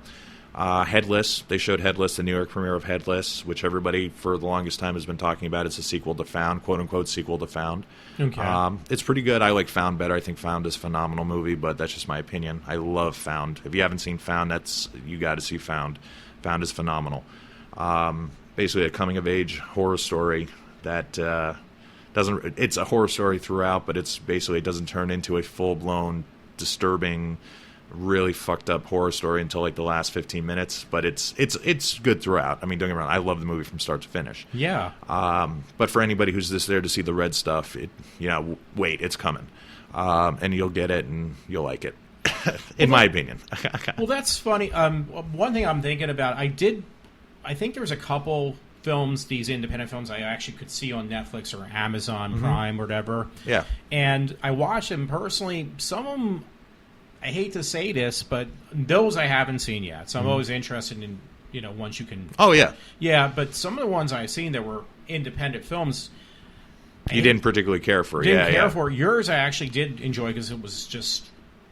It was like original, something different from what I'm used to seeing when people say, hey, I got a camera now, I'm going to shoot a film. And I mean, I'm talking about people who probably... had like really expensive camera equipment and stuff, and I looked at it and was like, wait, there's no substance here, but that's just me. Nice. Yeah, you have said that about my movie too before, especially I remember you were shocked to hear what I shot it on and what I use, and then I did not use an external mic and a lot of things because I wanted it to sound a certain way, and it was I try to give everybody a shot. There's some independent filmmakers that I've given a shot, and I've spent decent amount of. I'll give everybody, the way I look at it at a convention, I'll give everybody $10 to $20. If I catch a movie, a table I like, I'll give you $10 to $20. You know what I mean? I'll do a tryout. That's the way I look at it. You're supporting somebody. You're supporting the table. If you're not into it, you don't buy the next movie that comes out, or you don't buy the Blu-ray release that has the new interviews on it, or that type of deal.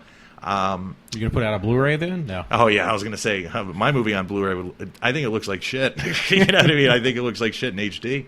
But It's at least for what it is. It's a 2010 camera. That's what I mean. And it's meant to look like shit. It's meant to look aged. But just to throw a couple names out there of people. AGONi is original in some respects, and a lot of people have found the originality in AGONi and have written about it. But in actuality, it's deeply rooted in 2 movies. Okay. The first movie is a movie called Poughkeepsie Tapes. If you've never seen it, I believe it's online for free because there's never been a DVD release of it. I think actually an official release of it. I believe there's been some bootlegs floating around, and some other companies have put it out. But I think I wanted to buy the one tape there, but I couldn't. I think it sold out or whatever at the one convention I was at. But Poughkeepsie Tapes is an amazing movie, and you can watch it on a free for online. It might even be on YouTube. But it's absolutely stunning serial killer, fake documentary about a serial killer that uses his real footage. And there's one particular storyline that was within that movie that I thought was key, and it was a Stockholm Syndrome type victim that he had, who was a girl, and he was a kidnapped victim, and he was torturing her. I think he cuts her arm off, and at the end of the movie, you find out that he's missing. I think he's missing, and that she's still alive. Oh, and she loves him, and she's absolutely in the scenes they show with the two of them are just absolutely very chilling. And I remember just really sort of thinking about that and thinking about this Stockholm type character, who really is, I guess you want to say. I wanted to know more about her and kind of learn a little bit about her, and I that's kind of where I got the idea of that. In most serial killer movies, they don't really show how a man and a woman, say it's a male and female, sort of like Bonnie and Clyde. They kind of just get together and they start killing people. There's no real reason. There's no, or at least believable reason for me to invest. Holy shit! I believe that you're gonna now start killing each other. I almost like it when they just start in the middle of their murder, spree, whatever. And for me, AGONi was just a response to say, how would a seemingly normal, once again, normal girl end up with a vicious, psychopathic serial killer? Mm-hmm. Sorry, I got to take another drink here. I'm losing my voice. Oh, no, that's cool. No, how would they end up together and start murdering people and make that next step?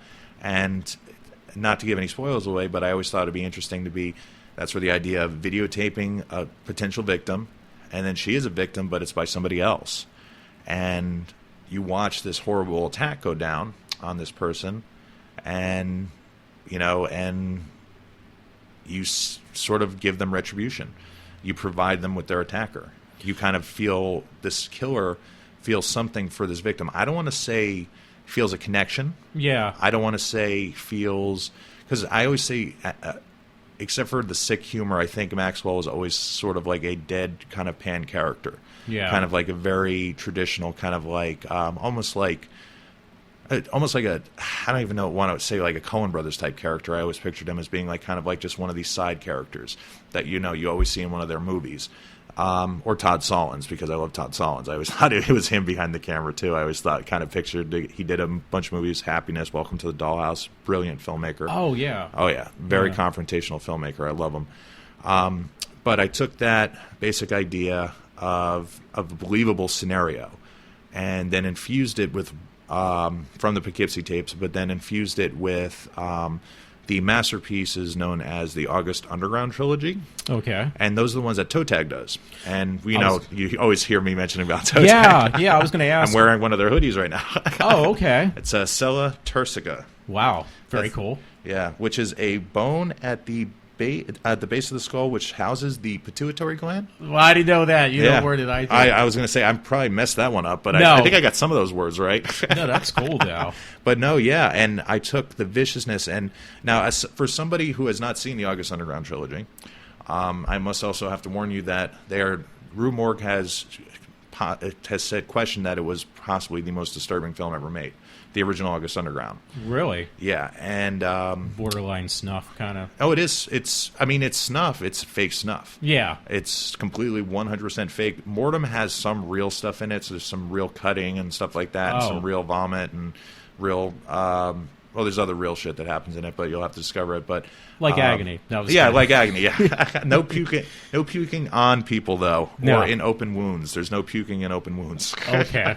But I took sort of the viciousness and the brilliance that Toe Tag displayed and tried to sort of make a movie. And Fred Vogel, who's the leader of Toe Tag, and his awesome wife Shelby, and their business partner Jeremy, and their ex-business partner Christy Wiles, really made for the longest time the best movies. Okay. And from the August Underground trilogy to the Red Sun Tower, that sort of tone was set the tone for me sort of wanting to capture a little bit feel in my movie, which would be the sickness, the abhorrent nature of what you're watching.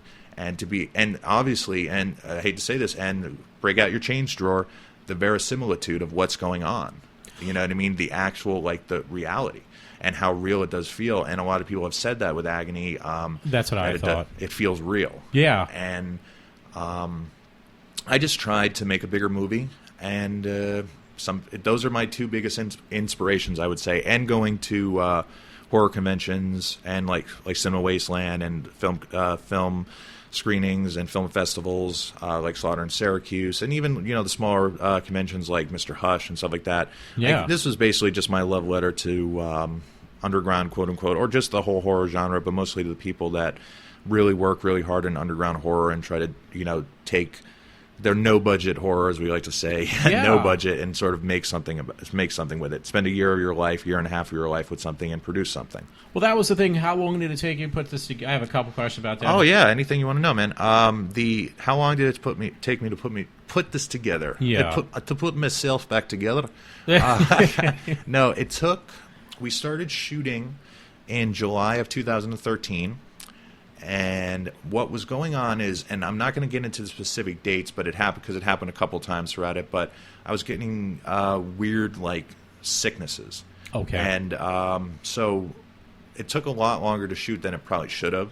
Okay. And there was also other factors that were going on in between. It was like the weather changing, which was terrible because we shot something. It's like we have to wait for the trees to turn green again to shoot the rest of the scene. Yeah. You know what I mean? That type of thing that was going on, and it was crazy. But I'm trying to think. Yeah, July of 2013 we started shooting. We wrapped in July of 2000. No, July of 2013, June of 2014, and then it went into the editing, which I was editing the entire time, but it changed a lot of the tone. Like certain parts of the movie appeared earlier in the film than they are later. Okay, so Yeah. you shot it like non-linear. Oh, of so course, I had to. Yeah. Yes, there was. I had certain parts of that movie that were literally. It would be like how David Lynch says in Eraserhead. He's like, literally, the shot of the guy walking to the door was a year before it was shot of the guy walking through the door. Okay, that type of thing. Yeah. It was. It took about a year and a half, I would say, to put everything together, Wow. and that not even from the shooting because.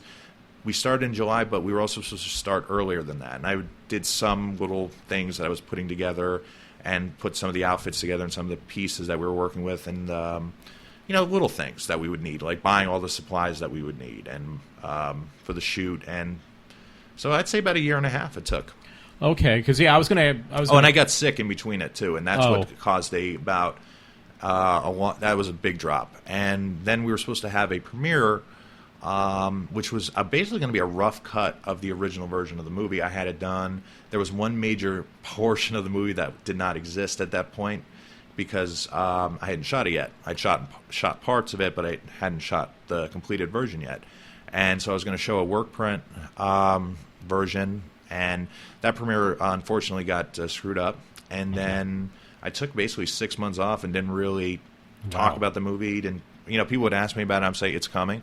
I think a lot of people sort of forgot about it, and maybe even some people that were locally around me were like, "Oh, Ryan's not doing his movie anymore. He's not doing this." And I was like, "No, I just took 6 months off, and then started finishing, and then started talking about it again. I just brought it all back, and sort of worked in it, and it was all me and just friends making this movie." I was going to ask that too. Now, I notice it has a beginning, a middle, and the end, which means you probably obviously did kind of script it out, or you did script it out, I should say. Script being a very loose, it was more like sheets of paper with me, there was just that's the script that we had, and ideas. Well, like for your locations stuff, did you storyboard your ideas out or whatever, like picking your locations? Obviously, you had a lot of different locations. We had about 6 or 7 locations. Yeah. We did not block out the majority of the locations. The locations that you'd see that are the basement scenes. Yeah. In the bar with the panties. Yeah. And then there's the scenes in Sarah's apartment. Yes. Those scenes we would have to block out and go through and rehearse and figure out what we're going to do. Okay. But the scenes where, I'll give you an example, the scene where I'm walking around the haunted hayride. Is that where that was? Yes, it's my buddy. It was my buddy's, the back of his house. They put on this little haunted sort of tour hayride type thing, and it was just walk around and for their friends, and they had a huge bonfire and everything. And I actually showed up after Halloween and shot that. Okay, yeah, because that was kind of creepy. I like that. Oh yeah. And when I showed up, I didn't know none of that was in. We were going to shoot a scene of him playing the piano. Yeah, you did have a piano though in there. That was in this, but we did the outdoor scenes and walked around and sort of shot that stuff. Okay, so that was all on the spot. And it worked. Oh yeah, and all that stuff was already there. The clown with the in the electric chair, the naked baby, and the gravestones, and the beware hanging above the thing. And so I just walked through one time, and I said to Ryan, I told him what I wanted him to do. And gave him some direction. I was like, I'm going to start at this end. I'm going to walk through, and that was literally on the spot. Was all those how I wanted it to feel real, that this person was seeing it for the first time. And even though I saw it, it was only about 2 minutes before that I had saw it for the first time. That's what I wanted to capture, was this person sort of seeing this for the first time, and what kind of living arrangements that this other unknown character is living in. Oh yeah, it's like, I like the place. And it's like, wait, you live here? Yeah.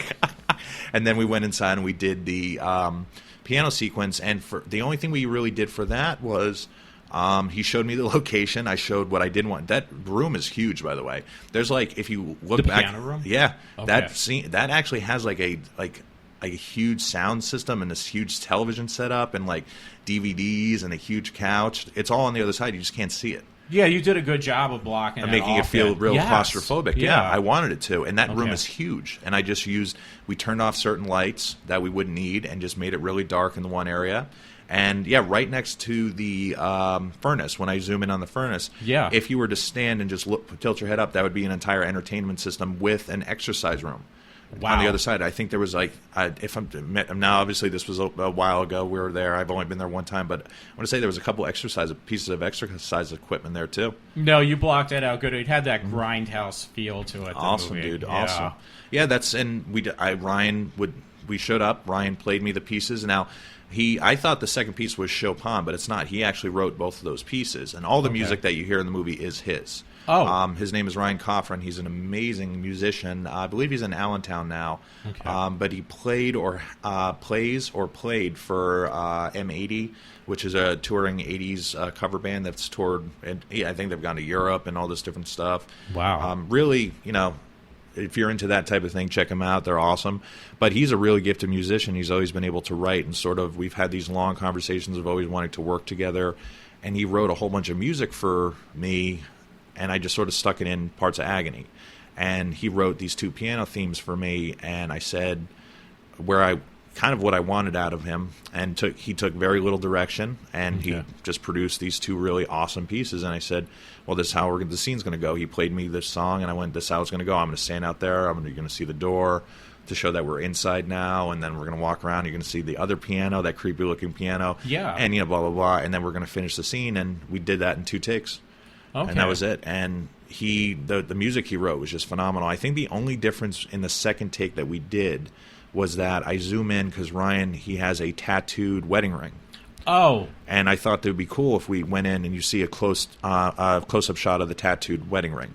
Okay. And I thought that would be interesting. So that's when one of the takes I tried to zoom in on that, and it didn't quite look that great, the zoom shot. So I just sort of went with the first take, even though I like the second take too, but the first take worked better. Yeah. But no, like stuff like that with blocking the scenes out. A lot of it was just complete improvisation. Really, that was the thing also, because you're not only the director shooting the scenes, you're also in front of the camera, which I know that's really difficult. So how was that? Well, it was easy because I'm only in front of the camera twice. Yeah, I guess so. Yeah, at the but very end. Yeah, and well, the part I hand off the camera when we're at the lake. Oh, yes. yeah. So you can see me then, but you can't really see my face because it was actually worked out. Sorry, I hit the mic. No, I do that. It worked out perfectly because of the way the sun was setting. You couldn't see my face. And that was actually, really awesome shot. But yeah, you see me in that. And then the ending, of course, you see me. It was difficult. I'm not going to lie. Especially because I knew what the ending was kind of going to be for the longest time. It was difficult for me the first time I saw it to see myself. But then after a while, you just get used to it. Yeah, and it's funny whenever I watch it. It kind of I still kind of shake my head and kind of just because I don't want to give the ending away, but it is me doing something really, really, really gross. Well, it was good stuff. It was good stuff. It was almost. I thought it was poetic justice. Yes, you have said. Yeah, people have read that too. They have read into that before too. Yeah, and my one friend actually had an exact opposite opinion of what you had. She thought it was because of the hatefulness of Maxwell and Sarah's lives, that it was almost like this is the definitive exclamation point of them destroying any happiness or love. Oh. Instead of it being like, oh, we're rubbing it in your face type deal, and you're just, what these killers are capable of. It's like, fuck you, bitch, that type of deal. But anybody can take anything they want from it, but a few people have said, have taken her side. Some people have even come up with completely different ideas of what they think the ending is. So I like that. I like that people are drawing their own conclusions to that. Well, that's true, too. I mean, that part's good. I mean, the way I had taken it was the characters you had at the very end were like the typical people you see in everyday life. They're just extremely annoying, and they got to talk how important they are about themselves. Yeah. How they built them. Everybody should be on their pedestal, and you get annoyed by them, and what happens, it was just like... Yeah, she sounds like she's chewing her own face type deal, yeah. She, and that was a hard sequence, the ending of that. It was fun, don't get me wrong, it was fun, but it was hard having to prep that and go through it and then watch it. And I mean, I've seen the movie probably 100 times, I would say, easily, in the editing process. Oh, yeah. I've seen it 100 times at least, so it doesn't really bother me as much anymore because I'm so used to it. But the first couple of times, it took a while to get used to it, seeing myself in front of the camera. It is difficult, I guess, even when I do stupid stuff myself. It's hard. I liked what you did, though. Mm-hmm. By the way, I did like the part with... I don't know, the pusher or something like that, the drug pusher. Oh, Jim. Yeah, one of the only characters who actually has a name. Oh, okay. Yeah, Jim. Jim was hilarious. Oh yeah, Jim. Yeah, Jimbo. He was. He's a friend of mine. What's I was going to say? I think he goes by Jim Jones. He's a local friend of mine. Yeah. He's a local friend of mine. He came up and we shot with Sarah and him, and I think the original direction I gave him was basically I kind of envisioned him as being kind of like a metalhead. Okay. Because that's how I kind of pictured the character. And then Jim and Sarah had this rapport because they've known each other for so long that it was just like, he's just going to play stoner hippie guy. We're just going to put him in the corner. Oh, it was great. Oh, yeah, and him, that's some of the highlights of the movie is some of his responses. And I think Sarah has one of the best lines of the movie, too, when she says it's a family film. A family film? Yes. Yeah. I'm trying to think. Oh, God. Helter Skelter guy. Yeah, Manson. Thank you. Manson family picture. Yeah.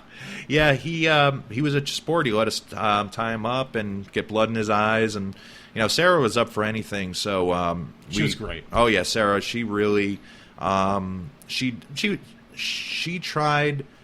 She was always nervous. She always, she would say that she never thought, she was having fun, but she would always ask me, hey, how'd I do? And I hope this is going good and everything. She was perfect. No, it was really good. Now, that was the thing. I think I might have mentioned this before, but the box cover looked like the very end scene with you, your character, kind of his response to what he had just done was like, you look at the box, it kind of looks... like that, yeah. Yes. Yeah. The interesting thing is, because you can take that either way, because half my face has the hat on it, yes, and has the glasses, and the other half doesn't. Yeah. And if you look at it, it can be a police drawing from the scene when my graphic designer for the DVD and most of the artwork Her name is Deanna Lynn. She's an awesome, talented anime artist, and she does commissions and stuff like that. She's an amazingly talented person.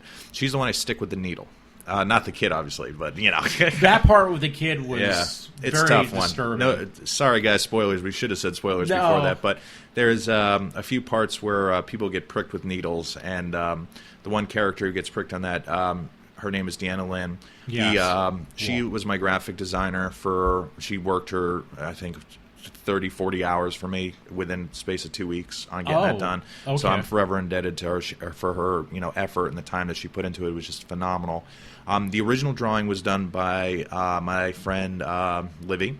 Okay. She did a awesome, and actually, it's still on my phone to this day, even though, because I still have the email the original email she sent to me was, we were sitting at Denny's, and I think she did she did a quick drawing sketch for me of my face, and I kind of told her how I wanted it, and she did the sketch for me and sent it to me, and then I used that sketch and tried to get Livy to work on the DVD art cover. I couldn't get in touch with her. She was in school and everything like that, so you know what I mean. Like she had a lot of different things going on, and was doing 100-hour weeks. Wow. So Deanna took that image and sort of put it together and centered it and put a little bit more definition in the face. Yeah. And created the original AGONi cover for the original 42 release. Yeah. And so I like the fact that you can take it either as a police sketch of Deanna from the person I stabbed, who would have known what I looked like. Oh. So it's either a police sketch of that, or it mimics the final ending of the movie, which I always knew was going to be my face. Yeah. Which was always going to be which was going to be my face. Yeah. Maybe not in that horrific position that it isn't. It was going to be in another horrific position, but no, I think that was really clever. Actually, I did like that. I think that a lot of people are really, and there's one line when people keep saying it's better when they're dead, because they always say that to me, and they're just like the film's mantra of it's better when they're dead, and in a lot of ways, that it is. In my mind, it's poetic justice, the ending of the movie. I think so. For these characters, and these are vile, disgusting, contemptible characters. They are. You know what I mean? There's no doubt about it. Well, but in a way that is poetic justice. Well, that's true. You mentioned, though, that AGONi is actually a town or something like you made up. So that's actually this one part of the story, I guess, so to speak. Yeah, AGONi has always existed in the back of my mind as a town in Pennsylvania. A lot of people don't know. They always ask me, where's AGONi? I'm like, it's in Pennsylvania. You'll find it. It's like Hemlock Grove or something. Yeah. It's like a Pennsylvania fictional town, so to speak. Fictional town. It's like, where are you going to find that place? Yeah. It's like Twin Peaks. It exists. It exists. It exists. In everybody's mind. Yes. AGONi has just been a title that I've had for the longest time, and I think at one point, I always title most of my scripts with AGONi in the title, and I've written a bunch of scripts, and the Killing Reels of AGONi was another one, which is another snuffy type. It's like Texas Chainsaw Massacre meets Last House on Dead End Street snuff maker type deal. But no, he is. What is it? I'm trying to say where the hell was I even talking about that? I got off on the Last House on Dead End Street. AGONi, the town. Yeah. Yes. But it's always just a place that sort of I always had in the back of my head for the longest time, and I'd always title my movies something with AGONi, and then eventually my first movie I was like, I'm going to call it AGONi. It makes sense, though. I mean, I tried different stupid titles. I remember at one point, as a joke, I was going to call it The Last House on Death's Way or Mortem's Way or something really stupid that was just like I just threw out there as a stupid title and see if it and I was just like, that's horrible. I was just like, I'm going to call it that. I'm just like, because it's going to sound so horrible, so I'll probably make a lot of money off of it. No, I'm just joking. No, but no, it was just sort of like when I was throwing titles around, I was like, there's only one title that would work, and that's AGONi. It actually does work. I know you were thinking of maybe changing the cover for the thing, which I'm glad you did, because I do like the cover you have. It actually is appropriate. Oh, yeah. And I like the cover that David Royal did for Vulture Video's release. The skull and the yes, that's right, keys. the keys. Yes, the piano keys. I thought he did a really good job with that. I do like that. And I was very impressed with that. I was just like, well, it's not my face, so, it's got to be an improvement. No, I actually like the other one. I like both, actually. I was just saying, I have a very... It's like this face, man. It haunts me. It haunts me. No, I think they did. Everybody, Nick, who took the original, and then of the original 42, that cover design went to Nick DiCarlo, who did the Beneath the Underground, which was the second release of it. Technically second and third, because there's two different versions. One's a limited version that you have. Yeah. There's the non-limited version, which is the same thing, just has limited and non-limited on it. He took the cover, and I think he centered it more, maybe shrunk it a little bit, and maybe added a little bit of definition to it. And then by the time the fourth cover came around, it was just David Royale did his own take on it. And I thought he did a great job. Oh, I like it a lot. I really do. One thing about the film I have to ask almost, because I remember when I first saw it, the thing was, when it was over, it was like, is this everything? Because, which I've seen, after I saw your film, I saw somebody else do it. You actually did not add credits then, because it's supposed to be like found footage. No credits. No credits, yeah. So did anybody like say anything about like your actors or anything? No, most of my actors didn't want their names on it. They didn't want their name. No. It's not like they had any problem with me or the material. It was just that when I would approach somebody, I'll give an example, like my friend Mel, who's in the movie. She's in the movie in 2 sequences. I said to her, say at some point your daughter, and she has a daughter, I think was 15 at the time or 14, say like she decides to marry a congressman 10 years from now. Yeah. And all of a sudden they find out your mom is in this movie. Oh, yeah, okay. And say, I didn't know that's a stretch, but you get what I mean. There could be problems that arise.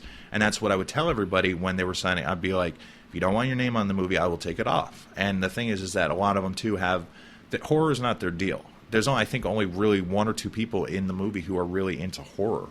My one friend hates horror and is in the movie. He plays a rapist in it, you know what I mean? Or plays the rapist in it. In the beginning of the film. Yeah, he really hates horror and won't watch it anymore. I showed him American Guinea Pig. He'll never watch another horror film again. That's He's pretty off funny. horror. But then again, he's off war, too, he told me. So. Oh. But no.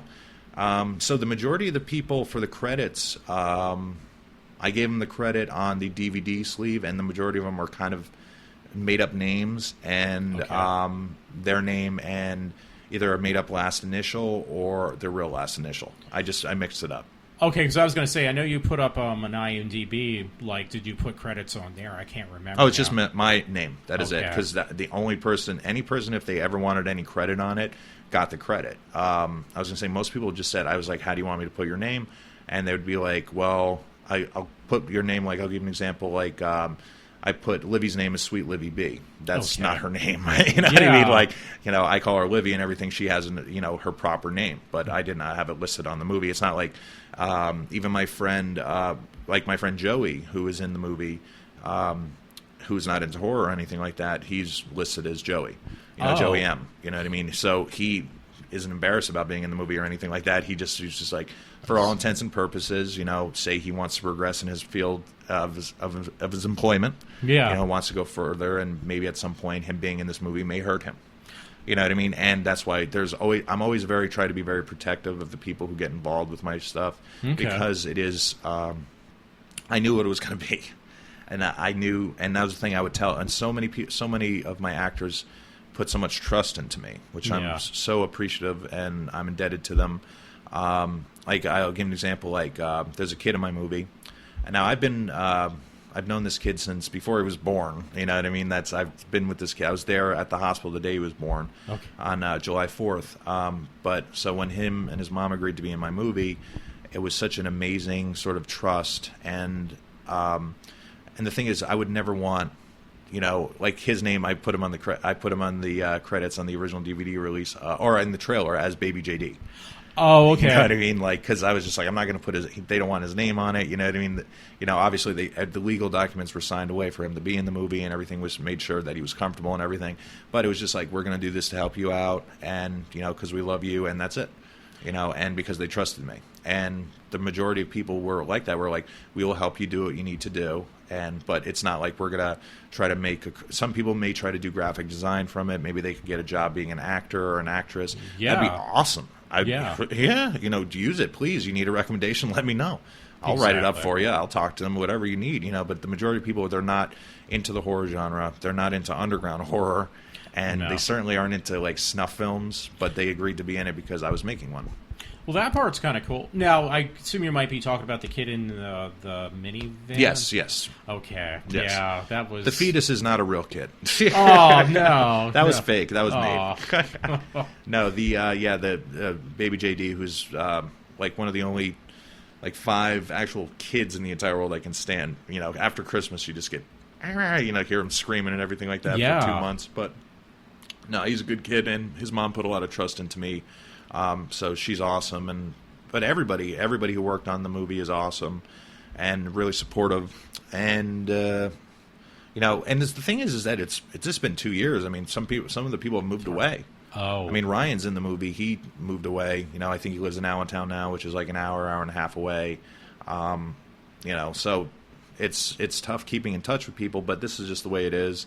We all have our own lives. Everybody's got, their kids or, whatever's going on. And, you just get in touch with people as you can, and, you try. I mean, some of the people I still have copies of the movie for. I haven't even given to. I just have them in a box somewhere. I just haven't seen them. As soon as I see them, they'll get them. I just got to get in touch with them. But that's, as for credits, it just kept the verisimilitude of there's that 50 cent word again. It kept the verisimilitude of the project, and it kept the tone intact to not have credits. I've seen another film like that. Yeah. Yeah. There's been a few films. The original August Underground, when Fred made the original tapes, did not have credit. Oh. Did not have any credits on it. Yeah, it was you were the first time that you were my first that I actually saw that with a film that didn't have credits. Yeah, and then when I saw that again, it was like, wow. Yeah, they really do this. When I was debating on whether or not to put the credits on, an old thought came to me. My friend used to joke around talking about Sgt. Pepper. And it was because there was, I think, like 40 to 80 musicians that worked on Sgt. Pepper. And when they were like, Paul, should we list the musicians? He's like, no credit. And I remember joking around. I was like, no credits whatsoever. Nobody gets any credit. Just me. And I don't even want the credit. But no, it's just like a joke I had in my head, too, that I was thinking. I was just like, I'm not going to give anybody the credit. It's all me. Yeah. Well, but no, I give them all the credit in the entire world. Well, that part's cool. Oh, God, it was something that was on my mind about this. A lot of stuff. Mm-hmm. Well, how did you find the people? They were friends, people you knew? Mm-hmm. They were just people I've known. Like, some people I've known 15 years, some people I knew 5 months, that were in the movie. Just people I surround myself with, and they're very good people. Like I said, Joey and Mel I see at least once or twice a week. Okay. Some people I see once or twice a year. Oh. It's just, that's the way it is, because I only see them when they come in for holidays or whatnot, But that's just the circle of life that happens to everybody, Yeah, I mean, well, that's good. They were there for when you needed to do this film. Of course, it's taken you... It's been a while. It takes a while, especially, too, when you have summer sequences and then winter hits. Oh, and you're out, and you're like, "Wow, we can't shoot this now because it's winter." Yeah, it's like, wait a second, that tree isn't green anymore. We can't finish this one or reshoot this scene. Well, that part, that can. Well, it's hit or miss. It's trial and error. It's your first time. I never really even held a camera before making AGONi, so this was all trial and fucking error for me. Well, you shot everything locally, I guess. Oh yeah, everything was shot in the Wyoming Valley, Wilkes-Barre, a couple scenes in. Actually, some scenes were shot outside the valley. Ryan's stuff was shot, I think, outside the valley. Okay. And because that was a pretty far drive to get to. It was an awesome location, worth every second of the drive. I do believe it was like a 45-minute drive to get there, if I wasn't mistaken. But it was probably just me not being overly cautious on side roads and stuff like that, and probably driving under the speed limit. If I was like a regular there, I'd probably have made it in half hour, Yeah. Well, I don't blame you. But no, pretty much everything was shot locally. It was shot in my bathroom. Okay. I would just walk downstairs, and I had to shoot one scene in my bathroom, and I yelled down to my whatchamacallit, my parents were downstairs in the downstairs floor area, and I yelled down, and I yelled, we need to turn the TV down for, whatever, because that's all I need hearing in the background is, some television or some show and some copyrighted material in the background. Oh, you know yeah. what I mean? Like, all of a sudden you hear a Coca-Cola commercial going off in the background, or a trailer for, the new Superman movie or something like that. It's not going to work because I don't want it there. No. So I would just yell down and be quiet for 5 minutes, and then, little did they know they were shooting an abortion scene inside the bathroom. Oh, yes. That was the interesting part. And But no, even my family, they've been nothing but supportive. My brother and sister-in-law have been nothing but supportive of me. My cousins, my uncles have been nothing but 100% supportive of what I'm, especially something like such a vile subject matter. Yeah. And they sort of just look at it as being like, well, he's doing horror. What is horrific? If I'm horrified of what he's putting on the screen, he did a good job. So, and that's the way I look at it. Well, I like that. I'm drawing a blank again. No problem. Forgive me. Well, one thing, are you thinking of maybe you're going to do another kind of film or something? People are asking, at least ask me, not every day, but every couple of days, when the sequel or if the sequel of AGONi is coming. And I appreciate every person who asks me. I never would get sick of anybody asking me anything about AGONi. Yeah. I'll answer every question 1.5 million times because I'm so appreciative of it. As of right now, there's stuff that's, I'll be honest with you, yes, we shot a lot of stuff for a potential sequel. Okay. Yes, we have shot. When I mean a lot, it could be 10% of the movie, could be 50% of the movie. So it could be anything. I can't really say. I know I was going to work with a young actress and recently, and I don't know if that's still going to go to where I wanted it to go. And then there was little things like just getting people involved, and the fact too that it's not necessarily a direct sequel to AGONi that I have planned, but there is something I have planned going on. But then there's another script I'm trying to develop with my Ohio friends, a script that I wrote that I want to shoot on film. Okay. And with some very talented, extremely, extremely talented people that I really would love to work with. And it's the script. I love the script so much I don't even want to direct it. Oh. I want to get somebody else to direct it. Yeah. Because I love the script so much, and I just don't want to. I don't want to fuck it up. Yeah. Especially shooting on film, because I would want somebody who shot on film before, like somebody who has dealt with actors and knows how to shoot, and not waste a foot of. I mean, I'm not saying you can't waste an inch of film, but you get what I mean. Yeah. Well, wait a minute. So you're shooting? Did you shoot some stuff on film, Dan? No, that's for the sequel to AGONi. We've already shot. That's all video stuff. Okay. That is all on video. Because most of the stuff is shot on some type of video. Yeah, but no, I want to style. shoot. I want to shoot the script on 16mm film. Okay. Yes, and have it an actual film. Yeah. And the story that I have developing is just about a horror story about emotional horror, life horror, the complexities of dealing with a relationship that you've lost, the obsessive nature you feel towards your natural obsessive tendencies towards that relationship, and how you react when they decay and they eventually, because it's all fleeting, it's going away. Yeah. But no, that's the story that I want to deal with, and it's about a guy who spirals towards suicide and the horror of what happens after you try to kill yourself. But it's a horror story, and it has some sort of supernatural element to it. But the supernatural can be just like the brilliance of Stanley Kubrick of 99% of The Shining could be explained as just being inside your head. Yeah. So it could be there, it could not be there. And I like that sort of stuff. But that's what I have working on now. And there's always, I have a few different projects. I have some people want me to be in their movies. Yeah. Some voiceover work that I can't wait to do. You got a good voice. So. Oh, a lot of people have said that too. Yeah. They say I have the natural radio voice, which only can mean my face is a fucking puddle. But No, that's not true. no, but no, there's a bunch of people who have contacted me in various forms, and mostly I'm just interested in being a writer right now. Okay. And the sequel to AGONi is coming slowly but surely. Like I said, I got to get more people involved with it and get the parts that I've written for people to the people. Yeah. And we're building one of the props right now. You're built. Okay. Yeah. I have a friend of mine who's working on a design, and she's going to come up with a design and build a prop for me. Like I need an actual prop that needs to be built, and I can't do it. I can barely draw a straight line. I can't mold. I can do some molding and stuff like that, and cutting and some general drawing and kind of, but the detailed work and anything that really needs to look like it doesn't have which is a molding seam, and she's really good at hiding the molding seams and all the stuff and putting tubing into stuff like for fake blood. Like she can do all that, so I'm just having her do that. So I'm kind of waiting for that. I'm not sure if it's going to be a short. Somebody was talking to me about recutting AGONi and then putting new material into it and just re-releasing the movie.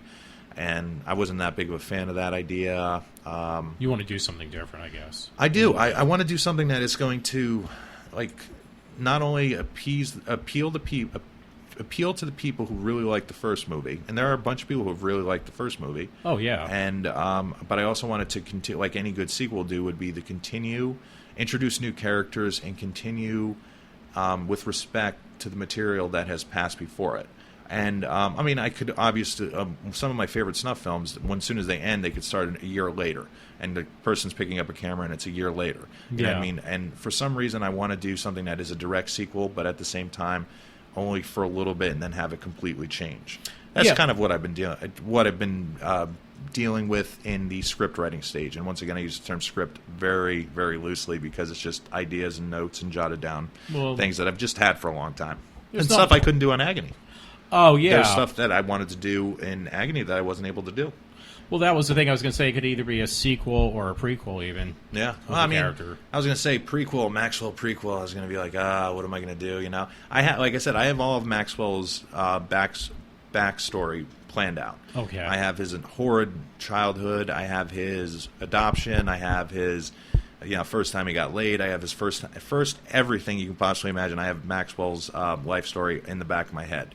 And eventually that storyline, if it comes out through a sequel, will be told through the sequel. Okay. And I know how I can do that. Or if I wanted to, I can just, do the fake documentary Poughkeepsie tapes route and just have somebody make a documentary about this killer. Yeah. And that would be cool, too. Yeah. There's a lot of options. I don't want to say too much about anything, but there is something coming, and I have shot stuff with it. And whether or not, I might show some of the material coming up to some people what I shot and see how they feel about it. And some of it I think it's more funny. It's horror, but it's more kind of like a lot of my favorite moments in AGONi are the weird humor. Oh yeah. You know what I mean? Yeah. Like one of my favorite lines, which some people get and some people don't, is you're texting on a dead girl's phone. Oh, I remember that. Yes. It's like that to me is a line that I'm like I actually am kind of proud about that. I am proud of that line. I'm proud that I wrote that. And I don't know, dude.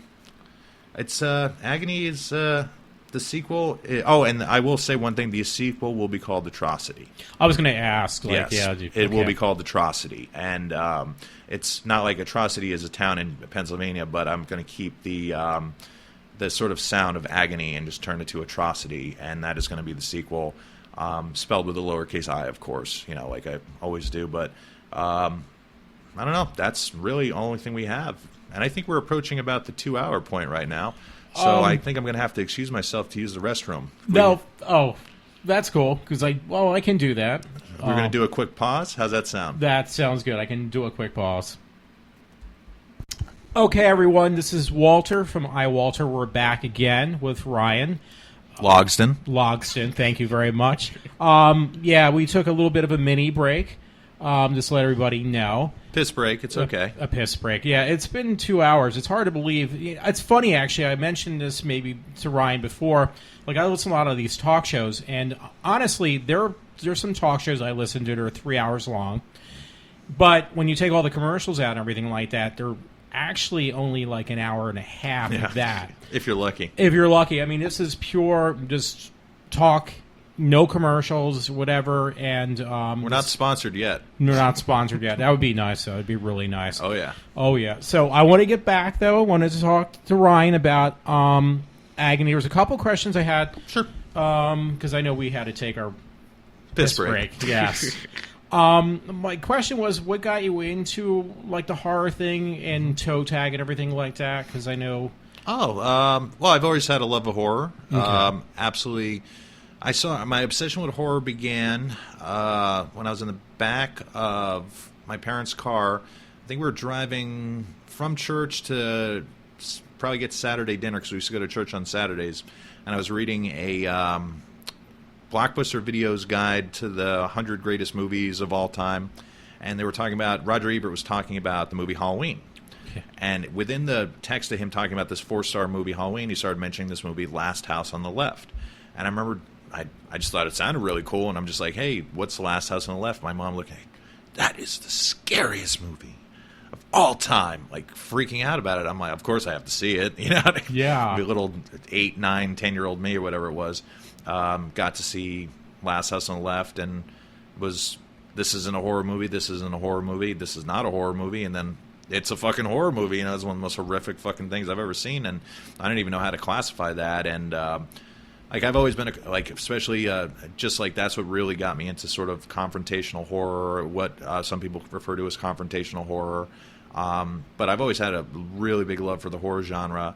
What got me into sort of the underground scene was seeing Murder Set Pieces. And Murder Set Pieces is a mid-2000s serial killer movie that was shot on 35mm film and was thrown out of the 3 major film laboratories. Okay. One of the film laboratories even accused the director, Nick Palumbo, of making a snuff film. But the coolest thing about that is that Toe Tag did the effects for it, and they're still some of the greatest practical effects and makeup effects you will ever see in a modern horror film. And I mean modern, like within the last 10 to 15 years, in my opinion, is in Murder Set Pieces. I think there's a throat slit in Murder Set Pieces in a bathtub that is one of Jeremy Cruz, one of the makeup effects artists for Toe Tag, the main guy now. He is, at the time, I think it was Fred and Jeremy doing it. But Fred, who also is a very accomplished effects artist in his own right, took over the directing responsibilities and the head of the production kind of decisions, while Cruz sort of took over the effects for Toe Tag. But from seeing and sort of finding out about them and reading Ultraviolent magazine issue number 7, I think it's issue number 7. It's got the infamous, I don't know if you've ever seen Murder Set Pieces, but no. The cover of Ultraviolent issue number 7 is the actress Jade Risser with a straight razor blade going down the side of her face, and I think she was 11. Oh. That's the cover of the magazine. Are you serious? Yeah. Wow. And from this sort of new horror that I didn't think could possibly ever come back or existed, it was discovering people on YouTube, some of my earlier relationships with some people who don't do YouTube videos anymore, but sort of got me into the really kind of subversive, sick shit, and showing me stuff like August Underground's Mortem, some of the Andy Kopp stuff, Eric Stanzi, showing me Scrapbook, stuff like that. And just basically I think it all originated from me I was looking for Todd Solondz's Palindromes. I think it was either that or, it had to be Palindromes because it was before Life During Wartime. And I was looking for a theater while I was in New York City for a theater that was playing that. And I think that's how I stumbled upon the whole thing, was discovering Murder Set Pieces and these brilliant artists that were involved with this film. And I just love the movie. I still love the movie. It's amazing. Yeah. Phenomenal film if you can get your hands on it. I think a Blu-ray is coming out eventually soon, but it's a really hard film to get right now. And the only version that was ever put out by a major distributor, I think, was a Lionsgate cut of the movie, and they cut 23 minutes out of the movie. Really? That's a lot of... Yeah. And they just rearranged the movie and put scenes in different spots, and it just really sucked. And I'm still hoping one day to get the theatrical version of Murder Set Pieces released, because that would be awesome, because I really think that is I like the director's cut that Palumbo put out a few years back, and Nick has always been very courteous to me. And I, as a fanboy, messaging him about Murder Set Pieces for the, 100 times I messaged him or whatever. I'm just joking. I'm exaggerating, but you know what I mean. He's always been very courteous in that. And from the last thing I ever remember him saying was that it wasn't coming out, and then all of a sudden everybody's saying it's coming out again. So I'm very pumped about that. But I have to say, Murder Set Pieces, and then all of a sudden discovering all these people who grew up watching I Spit on Your Grave, and all these kind of movies that are really Maniac. The Maniac, we mentioned that before earlier in the podcast, the original Maniac, the early slasher films, even some of the stuff that isn't even necessarily like really gross, but is just scary as fuck, but kind of still underground, like Bob Clark's Black Christmas, which most people have never seen. The guy who'd made A Christmas Story made one of the greatest Christmas horror films of all time. Wait a minute, he did both? Yes. Oh, I didn't know that. Well, Barb Clark made the original Black Christmas, yes. Wow. And actually, it's funny, if you watch the remake of Black Christmas, which has like the greatest collection of superficially hot girls in the entire world in that movie, the greatest collection of them is in the remake of Black Christmas, in my opinion. But he actually has the Christmas Story leg. the leg lamp in the background of one of the scenes. I'm going to have to check it now. Wait a minute. The original Black Christmas, I think I did see both. Is the one with the psychopath in the house? I guess in the attic. He's calling the girls. It's where the phone call is coming from. Yeah. Not the Carol Kane movie, but where are they coming from? They're coming from the house. Okay. And, it's a sorority house, I think. And that's a cool classic. That movie. It is. It doesn't get its due. You know what I mean? Yeah. To me, it's like most people. The majority of people I know who are into underground cinema will mention something like Black Christmas than they would. The majority of the movies that came around at that time, the classics, so to speak. You know what I mean? Or Halloween is even though Black Christmas came out 4 years before Halloween, it never got its audience that the audience that Halloween did. And I think it's a superior movie than Halloween. I always thought that Black Christmas is better than Halloween. Well, I'm pretty sure. Again, I think it is technically considered a cult classic film. Oh yeah, I'm assuming, and it's from Canada too. So who knows how they view it up there? You know what I mean? Yeah, that's true. So My Bloody Valentine was from Canada. Yes, too. it was. Yeah, that's a really good movie. I love how they put in the unedited version now, and they can only get it from like a really bad film source.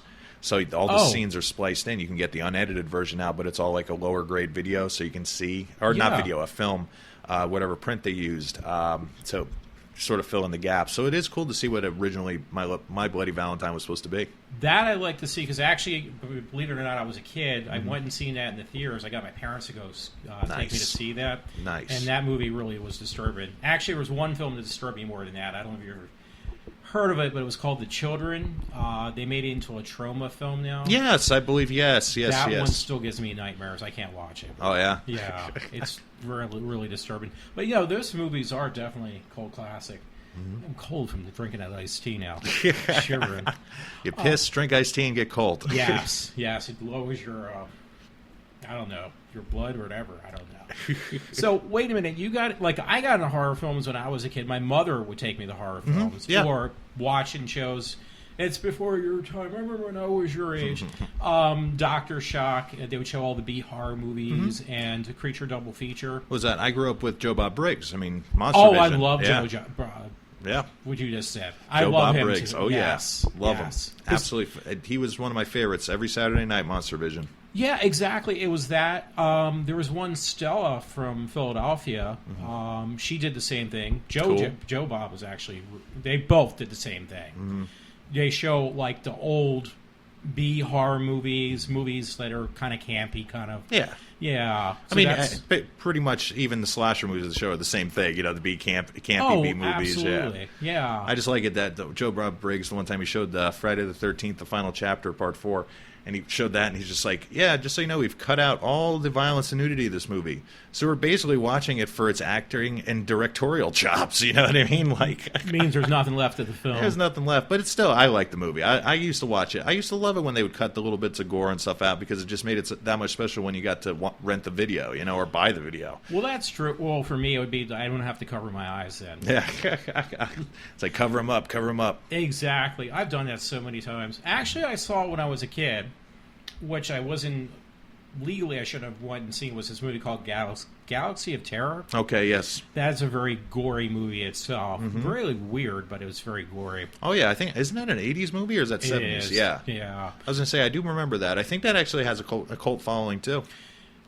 I don't know why. I was going to say, every movie has a fucking cult following anymore with the internet. Actually, that would definitely... Depends on how big your cult is. Well, that's true. Well, you know what the best part of that movie was that I liked? Well, one, they had the girl from Happy Days, all grown up. Yeah. Was the part... Joni. That was great, but was the woman, she had big breasts, and she gets slimed by a maggot and basically screwed by a maggot. Nice. Yeah. I was going to say, who the hell is that chick? I can't even remember. You remember that scene, though? That part... I do believe I do remember that. There was actually a few... I might be confusing it with another movie, because I'm thinking of a huge tentacle, like a banana, slamming some chick. But I think that's another, maybe even a shot-on-video movie I'm thinking of. I want to see that one, too. That was like, when even a kid, it was like, okay, this is a 10 Kleenex film. I'm going to remember this image when I get home. 10.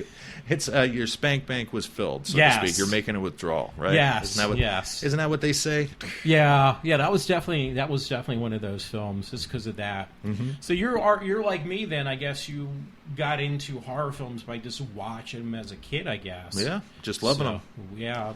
This I remember taking some of my friends, my one friend, I forced him to go see it was a horrible movie, but one of the Halloween movies. The one with Busta Rhymes, Halloween Resurrection. I can't remember if that's 8 or 7. I think it's 8. But yeah, we went to go see that. He left the theater a couple times just to go smoke a cigarette. He's just like, I cannot believe you enjoy these movies. And I'm like, yeah, I do. Actually, that one I couldn't like. Now, what did you think? Talking about Halloween, I didn't like it at first until it was explained to me. What do you think of Halloween 3 when Carpenter and Deborah Hill had taken a different direction in your film work? I'm not the biggest fan of Season of the Witch. Really? I think it would have been a lot smarter. I like how Tommy Lee Wallace describes it. He goes, "It's not a knife horror film; it's a pod horror film. Yeah, it's a pod people movie. It's a pod movie." Yeah. Oh, yes. And, I think that's very smart of him to describe it like that, because it is. It's not a Michael Myers movie at all. I think it's an okay movie. It's not a Halloween franchise movie, but it is. It's okay for what it is. I know a lot of people really, really love that movie, and it aged better than I thought it would. That's what I'm thinking, yeah. I mean, I bought the Scream Factory Blu-ray. They had an awesome edition that came out, and the movie looks phenomenal on Blu-ray, and it's just I never had the DVD, so I can't really say. I'm going back on VHS, how it looked on VHS, but it was never one of the ones I rented as a kid, and it's not one of the ones that I really go to as an adult. Well, that's kind of that. I was the same way. Until somebody told me that, hey, I really like this film. There's somebody else I know who said, yeah, that was the best one, because I remember seeing interviews. Deborah Hill and because I like Deborah Hill when she worked with Carpenter, I think his films are a lot better because I think they both kind of combined. In that film, they said we want to do a different story every year. Themed on Halloween, what Halloween's really about, I guess. Yeah, turn it into a yearly, a cash machine, basically. Yeah. It's every year we're going to produce a movie and we're going to make some money off of it. Exactly. Or every 2 years, or every 3 years, whatever they wanted to do with it. But no, they were wrong in calling it Halloween 3. They just should have called it Season of the Witch, and they took a chance. I mean, people always say it's like Halloween 3, what is it? Jason 5, Friday the 13th Part 5. Those are the departures, and then there's, obviously Jason. I love Jason. 9. Yeah. Jason Goes to Hell is a huge departure. And those are usually the ones that sort of have the most negative reaction to it. Yeah. But it's weird, though, is that you have some of the most diehard fans for those movies. And it's maybe not Jason as much Jason Goes to Hell, but definitely for Friday 5, which for the longest time everybody was hated and pissed all over that movie.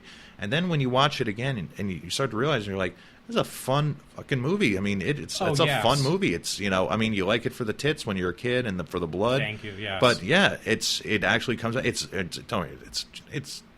not great, but it's an entertaining movie. And at the end of the day, it's 90 minutes of solid entertainment. Well, with me, I'm a big Jason fan. So yeah, I me too. liked all of them. Yeah, I'm up to 5. I love 1 through 5. 1 through 5 are my favorites. I like when they made him into. They got this guy Arnold Horshack from back in the day. The one where they said that was the first when he was technically a zombie. Oh yeah, the Jason Lives Part 6. Yes, the C.J. Graham. C.J. Graham played him in that one. That was when he changed from because technically he wasn't a zombie before. No, he was just a dude that was really tough to kill. Yeah, he could be hurt. He was technically pronounced dead once at the scene of the crime. It would be the end of Part 3 into Part 4. So he would have came back to life in Part 6, and now he's twisting people's heads back and snapping dudes in half, and basically being Superman of slashers. Oh yeah, but that was the trend that I think the majority of those movies were going into, was not only that, but to appease the MPA, was that you kind of had to make your violence not something that any person could do. And even though they did attack, they were going after. Think about that. Yeah, they trashed those movies, man. They cut so much out of them, and I think that it was a smart decision for them to do that. To be like, and for parts, I'm not a fan of Part 6. I actually don't particularly care for 6 through the end of them. I have parts that I like, and certain of them I do like certain parts of them, but no. But Jason to me is always 1 through 5, and after that, I mean 6 and 7. I grew up watching on USA Up All Night. Those were my favorite. That was me too. Oh yeah. Yeah. I mean, I love those movies. Don't get me wrong. I love them, but they're not my favorite. No, actually, I'm a big. My ones were. I like all of them. Yeah. The new one I was a little skeptic about, but I was a big Supernatural fan, so I had to go see it. The dude from that is in there, right? Yes, the main dude, and even the remake of My Bloody Valentine. I had to see that. Yeah, he's the killer. Not to spoil it, he's the killer. Yes, yes. Didn't like as much as the original, but in some ways I did like it. Yeah, I enjoyed it for Certain scenes, they were cool, but the original is 10 times better. Oh, yeah. Oh, absolutely. The original, we're talking about My Bloody Valentine, right? Yes. Yeah, I was going to say, the original, getting back to My Bloody Valentine, just has that, like, that worker feel to it, where you actually do feel like these are characters that are 9-to-5ers, and, you know what I mean? They're not really people that annoy you, and they're not, you know. And to me, the remake suffered a little bit from that, was that they didn't make them, they kind of seemed like too perfect in their positions in life, you know, and not necessarily people that would be like, you know, not just happy in their existence, you know, having beers on a Friday night, kind of like knowing each other. It didn't feel, or at least maybe the chemistry was off. It didn't feel as organic as the original movie, at least and that's what they were going for. Well, yeah, the original, the Canadian one was obviously more like your film, was an independent film. The new one was just a film. Yes. So, yeah, there was definitely a difference. They're both cash machines. That's what they are. Yeah. It's like the first one was made to basically cash in on the post Friday the 13th slasher movies. Oh, yeah. So was Sleepaway. No. So was Sleepaway. Everyone. Yeah. Everything post Friday the 13th, except for the few movies that were actually in production before Friday the 13th came out, were, just face it, up until Nightmare on Elm Street, just copies of Friday the 13th, which is fine because everybody just copies each other. You know, it's just everybody's done the same thing over and over again. You know what I mean? Just Friday the 13th up the ante by putting gore into it, by hiring the greatest special effects at the time, Tom Savini, to do the gore. Oh, yeah. Well, Tom Savini, personally, I think when you meet him, he's kind of like an asshole, but the man is a genius. Oh yeah, I've heard. We've talked about that, yes, many times. Yeah. That's a convention topic. He has been a dick to one of my friends, but nice to another one of my friends. Well, I bet one was a female, and one was a male. Yeah, that's what I've heard too. Yes, Yeah. and that is true. Yeah. But at the same time, like I'm not speaking any ill of anybody, but I've heard some people have some very bad experiences. I mean, I've really had good experiences with everybody that I've met. Yeah. But no, I have heard some. Tom is. I heard the way to approach Tom is to talk about a movie that is not Day, Dawn, Friday the 13th, or trying to think of his other movie, or Maniac. I heard not Maniac. What's the other movie I'm trying to think? I don't know. I'm losing, but basically, don't bring up those 3 movies to him because I've talked about him enough. Oh, okay, because that type of Dusk deal. from Dawn. Yeah, I mean, if you brought up, say, hey, can you sign a Sex Machine picture? He'd probably be cool. Yeah. Talk about Quentin Tarantino for a little bit and how he's in Django and stuff like that. He's been the same questions have been asked to him so many different times. I think he's lost the enthusiasm to talk about them. Yeah. Which there's some people who will never lose that enthusiasm. Will always talk about, But then again, this is also Tom Savini, who in the last couple of years has worked with Tarantino, and that was excellent. Yeah, I mean, he has, and Rodriguez, and has worked with a lot of top end people. Rodriguez is my favorite, though. Yeah, I'm not a big. Get out of here! No, yeah, I know. Robert Rodriguez he's super. I think Jim Van Bever said it best when he was talking about Planet Terror, and he's like, Robert Rodriguez's movie is like brilliantly shot, brilliantly edited, brilliantly blah, blah, blah, this, that, and the other thing. Phenomenal filmmaking, but just dumb as shit. I think that a lot of his movies are like that. And the only movies of Robert Rodriguez I like are El Mariachi, Desperado, and Sin City. All his other movies I don't like. Oh, no, I like all his other movies. I don't like The Faculty, or from the one he did with Johnny Depp that finished the trilogy, which I didn't particularly care for, the El Mariachi trilogy. I didn't know that. No. Yeah, he made one with Once Upon a Time in the West, I think, or Once Upon a Time in Mexico. Sorry, it's based on Once Upon a Time in the West. The title. Okay, but yeah, the trilogy ends with Once Upon a Time in Mexico, and yeah, it didn't really. He doesn't do much for me. I think Death Proof was 10 times better than Planet Terror, but Planet Terror to me was it was spectacular.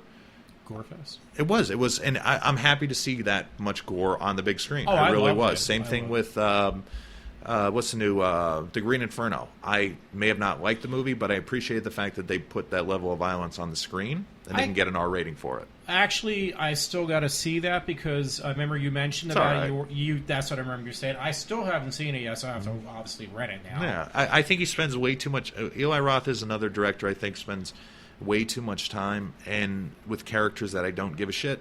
about. Like half the movie is I don't know. You're supposed to build up some sort of caring for these characters, but it's usually you care for one character and everybody else is a complete obnoxious asshole. Oh, that type. okay. You know what I mean? That type of movie that he makes. And well, Green Inferno. I remember I mentioned this before. It just reminds me of a remake of. There's two movies: Zombie Holocaust and there's the other one.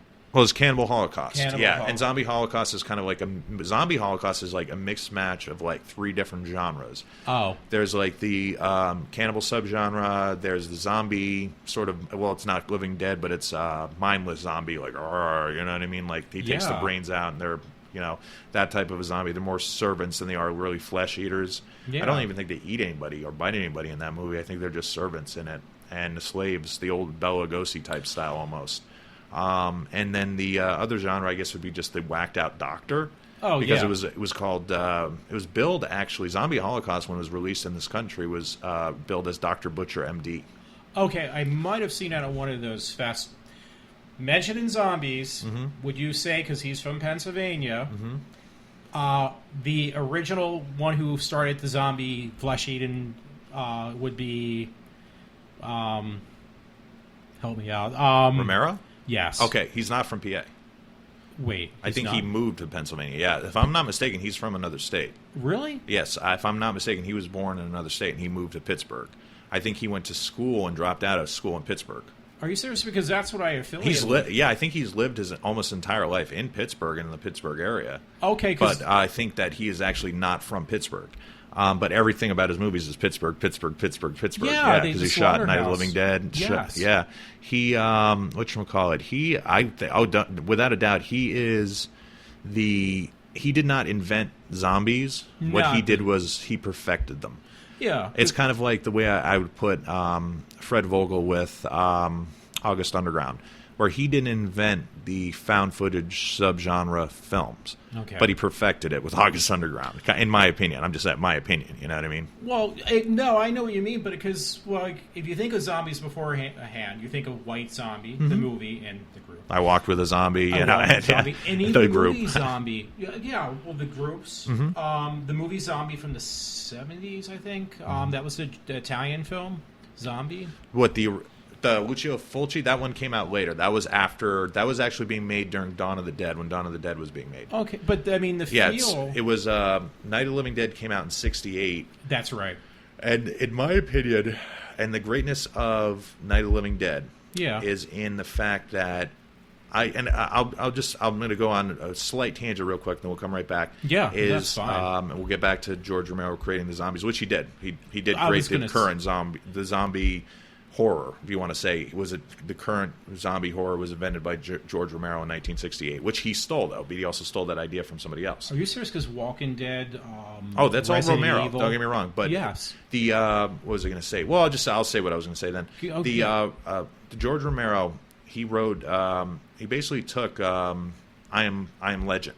Oh, and he rewrote a story and called it something else. The name is escaping me, and then he basically just said, instead of being vampires, I have to do something, so he just turned them into flesh eaters.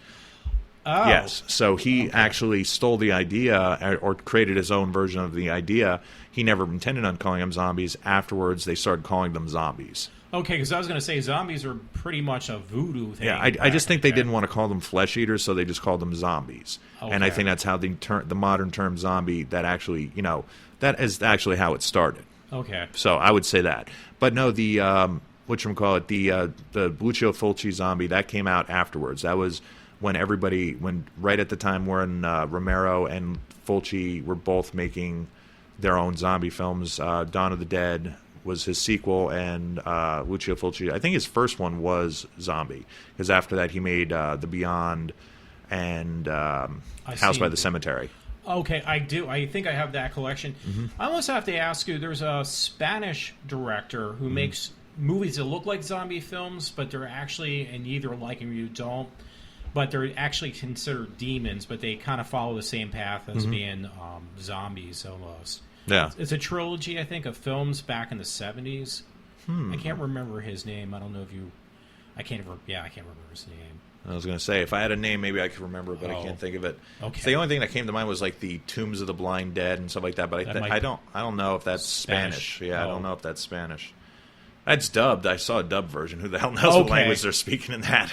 They might be the actual ones I'm thinking of. I know there was a collection you can buy pretty cheap, and they're supposed to be really good, so to speak, I guess. Yeah, I mean, Jesus Christ, Zombie has a collection now too, and the fourth and fifth one is Killing Birds, and the other one is After Dark, and I don't even think they even were anywhere even intentionally to be a sequel to the Zombie movie. Oh, really? Yeah, it's crazy when you get into all that. Like, because Zombie 2, like, Fulci Zombie was released as Zombie 2 in Europe. Okay. Because they wanted to capitalize on Romero's film, which was called Dawn of the Dead, which was called Zombie. Yes. And then they changed it to Zombie Flesh Eaters for, for England, and then changed it for just Zombie when it came to the country, to our country, to North America. Yeah. To our continent. And, but no, there's like, Lucio Fulci, the movie is known as Zombie 2, but then after that they called it Zombie 3, which was half directed by Lucio Fulci and half directed by somebody else. I can't remember. But it's weird how like all those films, like they sort of have Italians they just do that. They used to do that all the time, just rip movies off. Oh, yeah. Like there's an Italian Jaws rip-offs and all this other stuff. My one buddy Dave, I love Jaws. On his one YouTube channel, he did Jaws rip-off week, and I think it's like Italian Jaws and all this other stuff. It's pretty funny. I'm gonna have to check that out. I'm glad you told me about that. Oh yeah. I mean, they're some of them are decent films, but you know, a lot of it is just, you know, made to cash in, and you know, which is what majority of what we watch, made to cash in on a fan base. You know. Oh yeah. I've seen. Actually. That might be cash it in, but I have to interject. I have to Sure. I binge high track him. Because this hasn't been in my mind, I think, from when we were talking about your film of AGONi. Mm-hmm. The one scene that you shot in, sorry about going that far. No, that's fine. The shot you shot in the, looked like a park or something, kind of remind me of Friday the 13th, but you said you were thinking of that scene from some other film. Which one was this? You and the other, your character and the other girl were walking, I think. Oh, yes. Like it looked like a picnic ground or something. Oh, the amphitheater. Yeah. Yes, the amphitheater, yes. That was I'm sorry, I was thinking of something else. I'm sorry, because I went No. Back. I was thinking of when we were thinking of the hayride before. That's what I was thinking of. No, yes. What'd you want to know about that? Where I found it? Or the movie influence. Oh, yeah, the movie influence. That was the big influence is in one of the scenes where I'm walking down the hill is almost directly I took, in my mind, was from August Underground's Penance. Okay. And when they're walking down, because there's a scene where they're walking up, and the character of Krusty is talking to the character of Peter Mountain, and he kind of turns to her and he's like, "Be careful." Oh. And I always wondered if he's telling her to be careful or if he's telling her to be careful because she could drop the fucking camera.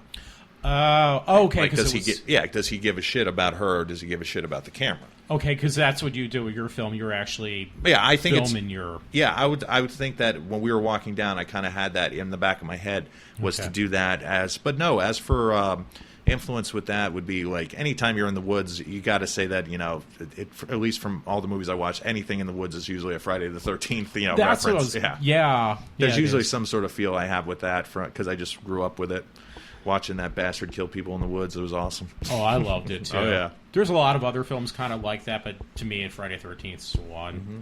I don't know, man. I would say that like I said, some of the biggest influences were just seeing some of these companies and getting to talk to these people who I've known for years via online or via just writing through letters and stuff and talking to them and getting to go out to like I said, anybody ever gets a chance, please go to Cinema Wasteland in Strongsville, Ohio. It is so fucking awesome. It is the best time. It is truly, if you're a horror fan and you want, I mean, everybody can go. You can if you're a horror fan that just likes The Walking Fucking Dead, fine. You can go there, and you may not find many autographs that you want, but you'll be able to find your T-shirts. You get to be able to see some cool movies, get to buy some classics, get to meet some people who have been in.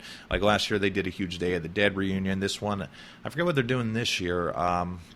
Street Trash. They're doing a Street Trash reunion and continuing the Day of the Dead reunion. Actually, that's funny you mentioned that because. Some of the sites, the underground one, everything, when they put up films, like they recommend as being good films. Yeah. I ended up looking for them to buy them. There was the one with the Scream Queen and Demon. Which one? Demons. Street Trash was on there, and I was looking for that. I think I did rent. Oh yeah. Oh okay. You're talking about the Italian Demons. Actually, there's Demons, Yeah. and then there's the American one with a haunted house or something. They all go in the house and they get possessed. Okay. But Demons I personally like. Demons 2 I didn't like that much. I mean, yeah, there's that was Night of the Demons. I'm sorry. Night of the Demons. Ah, yes. I like Night of the Demons. Somebody put that up on what do you call it? I have to buy this film now to check it out. At least rent it. I like. Was the original or the remake? Do you remember? It had to be the original with the Linnea Quigley. Nice, yes. nice. She usually comes to Wasteland too, Linnea Quigley. I mean, if you're a fan of Return of the Living Dead, Silent Night, Deadly Night, Yeah, she's a sweetheart. She's a sweetheart, and she's in Adam Albrandt's Hunters, which is I don't know if you've got the chance, but Hunters has no release date as of right now that I know of. Okay. And that's the movie. I only saw a sneak preview of it at Severed in Stroudsburg. They do a Severed VHS in Stroudsburg if you're interested. They do like a VHS swap meet during the day, but also there's DVDs and stuff to buy. It's mostly VHS and mostly some stuff that have toys and some stuff that people have made and stuff like that, like little niche-y things. But then there's also they have the Museum of VHS was there last year. They're going to have it again this year, I believe. All new stuff. Massacre Video has their own table there. And the co-founder of Massacre Video actually runs it. Earl Kess, he runs Severed. And then they do screenings all day long, and then they do a short film competition. Okay. And that's the cool thing is they get, it's a short film competition. Anybody can, it's mostly horror, but anybody could submit to it. But I say, there could be a genre. You know what I mean? Like I said, like somebody maybe try to do an action piece. Maybe they can get it in there. I'm not entirely sure, but I know it's 90% horror or typical classic horror.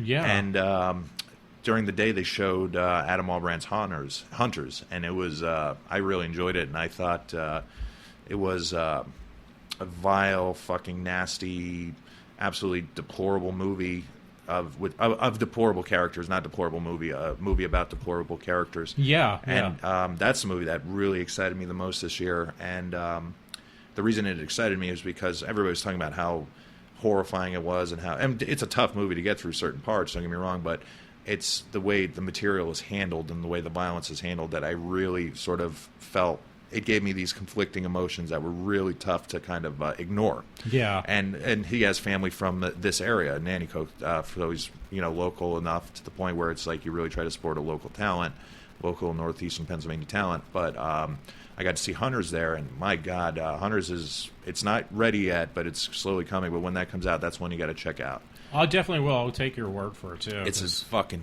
nasty. But the coolest thing about it is that, for me, and this is, like I said, I'm really proud because I know, and it's not even like that I have some sort of bias because if they weren't good in it, I'd tell them.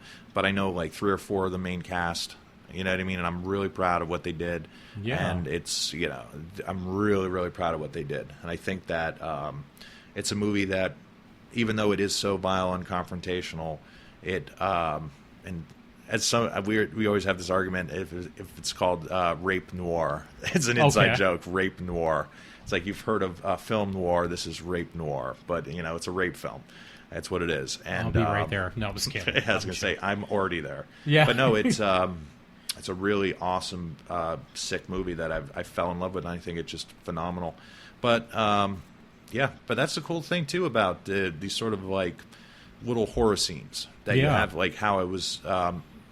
We're all sort of like loosely connected, and I was going to say that, and it's cool to like that all these people you find at Wasteland. It got me interested. I mean, me and Todd were going to like hook up just to get up to Pittsburgh to see you when you did that. It was so far, and I regret not doing it now. Well, no, the Pittsburgh thing, I only went out. That was, they showed some great movies there. They didn't show my movie at all. Oh, I thought they did. No, they showed my movie in Syracuse. Pittsburgh, they only showed, they showed my friend Keith Voigt's movie, short film Army. They showed Dustin Mills' Invalid. Oh. I may forget Jason Hoover's Run. Adam Albrandt's world premiere of Hunters was there. Stephen Byro showed American Guinea Pig Bouquet of Guts and Gore, including bits of Marcus Cook's sequel to that. I think he showed, or the whole thing. I'm not entirely sure. I was outside for the majority of that one. And Revenge is their middle name. They played, and the entire cast showed up. It was really cool. It was really neat to see them. Well, that part's cool. Oh yeah, and it was a fun little time. And I can't remember. There's another movie I'm totally forgetting, but they played a lot of those movies there, and it was just a fun time in Pittsburgh. And then the night before, I only got to see about 5 minutes of the 35mm print of Mondo Magic, but they had Massacre Fest, which they showed Victor Bonacor's Diary of a Deadbeat, as well as Lewis's Lewis Justin, who runs Massacre Video, his 35mm film prints of Hack-O-Lantern, Mutant War, and Mondo Magic. And I lasted about 5 minutes into Mondo Magic. It was enough to hear the theme music and get really, spiritually high and elated. And then as soon as you see the first act of animal cruelty in there, I just usually run like a little bitch. Oh, yeah.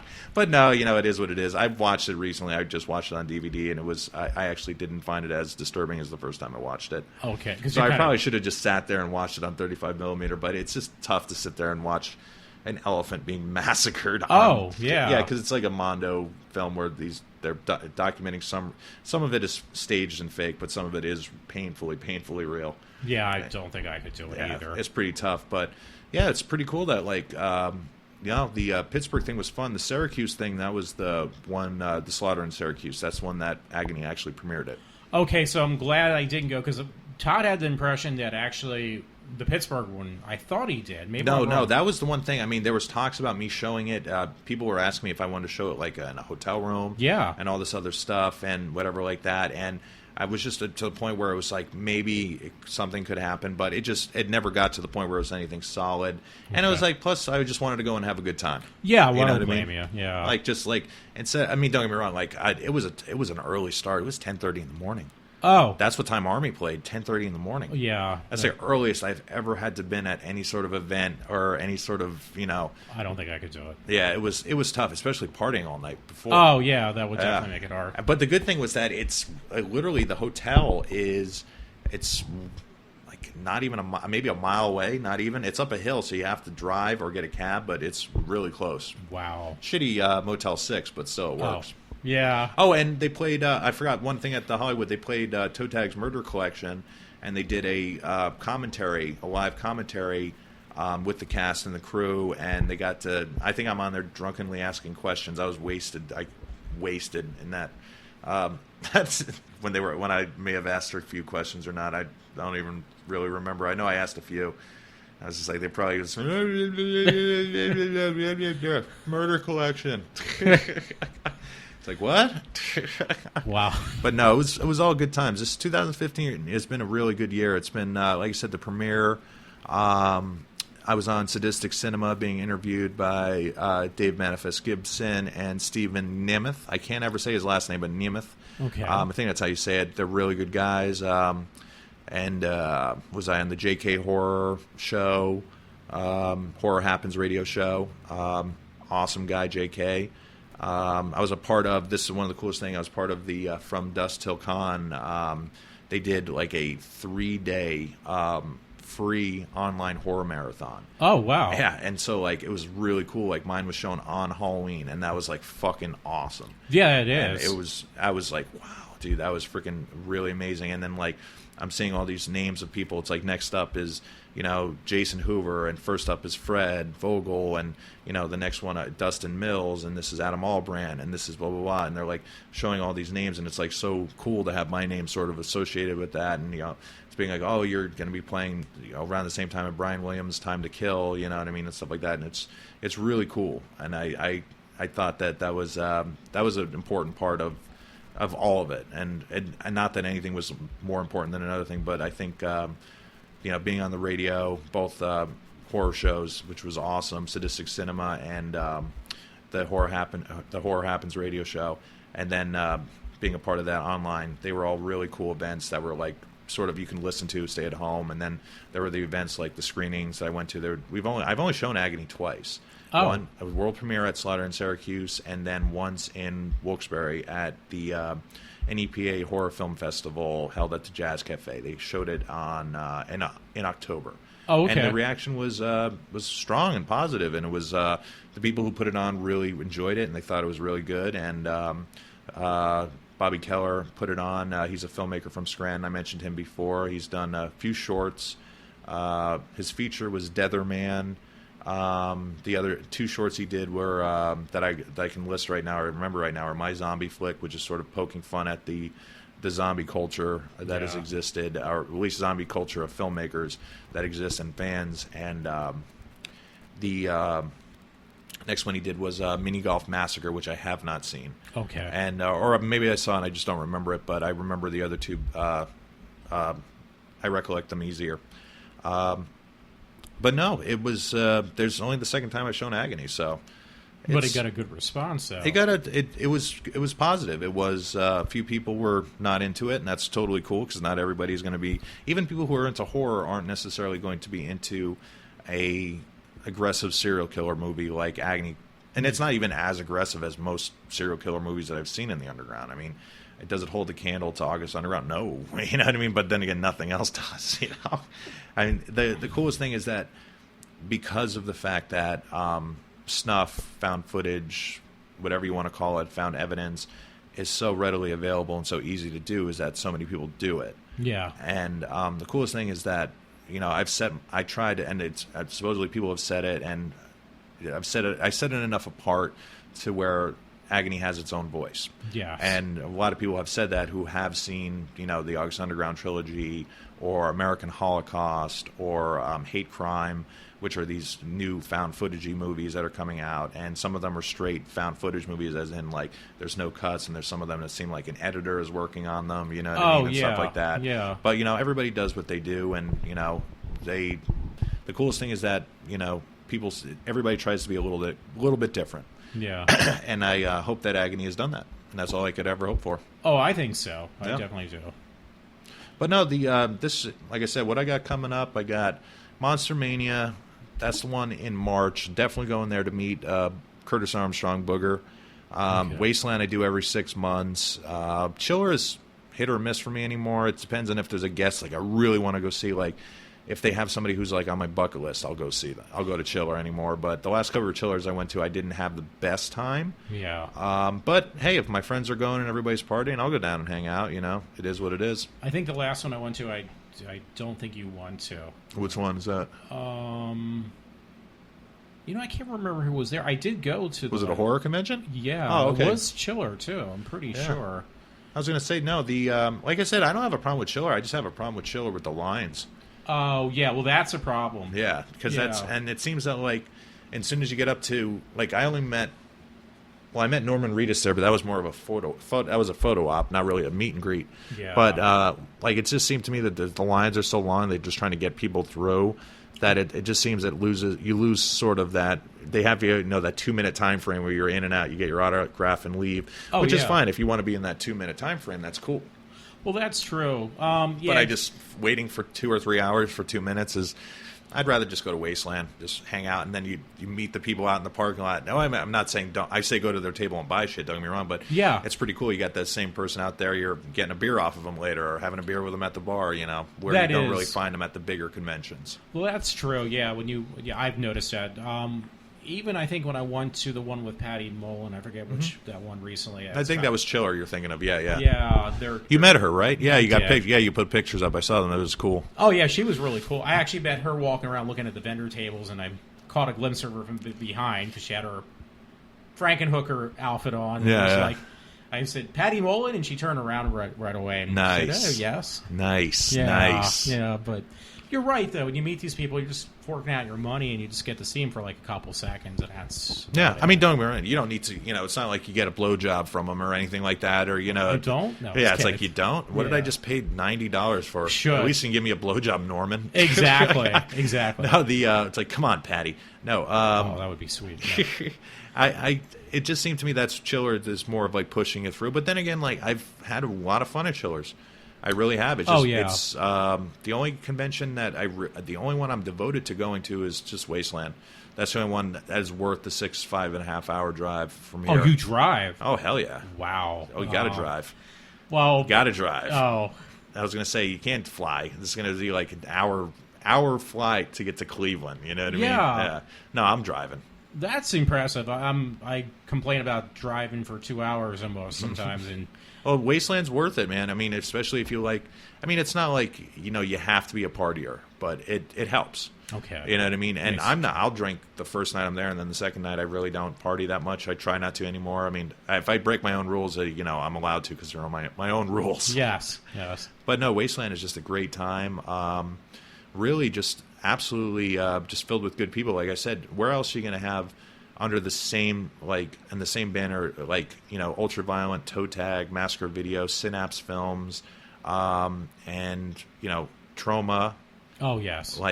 All under the same roof, and sometimes you'll find there are movies in different booths and stuff like that, don't get me wrong, but that's pretty freaking cool, you know what I mean, to have those people there, to be able to talk to them and be like, how did you pick this movie, why did you pick this movie, talk about their magazines and stuff like that, and different writings that they do.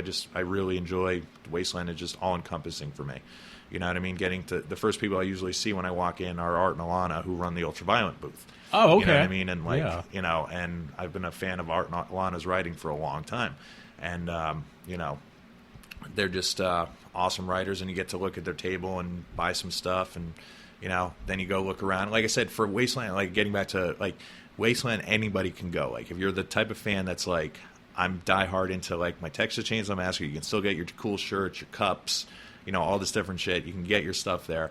It's but also if you're the fan of, say you're just a fan of a guy who likes porn, you can find porn there. You know what I mean? There's porn stars that appear there. I believe they have a couple. Last 2 years, 2 Wastelands ago, they were supposed to get Sean Costello, the porn director. They were supposed to get him there. You know what I mean? And that would have been fucking awesome, but he backed out. And but I don't know. It just really. Oh, and even this new company, Vinegar Syndrome, that I just got today. I got a Blu-ray from them of the guy who directed Last House on Denham Street, Roger Watkins, his version of Corruption. Not his version of Corruption, but his film Corruption, I should say. Not his version, because there's if you IMDb it, there's a million corruptions. You know what I mean? Yeah. But it's his version of Corruption, and it's a 70s adult film.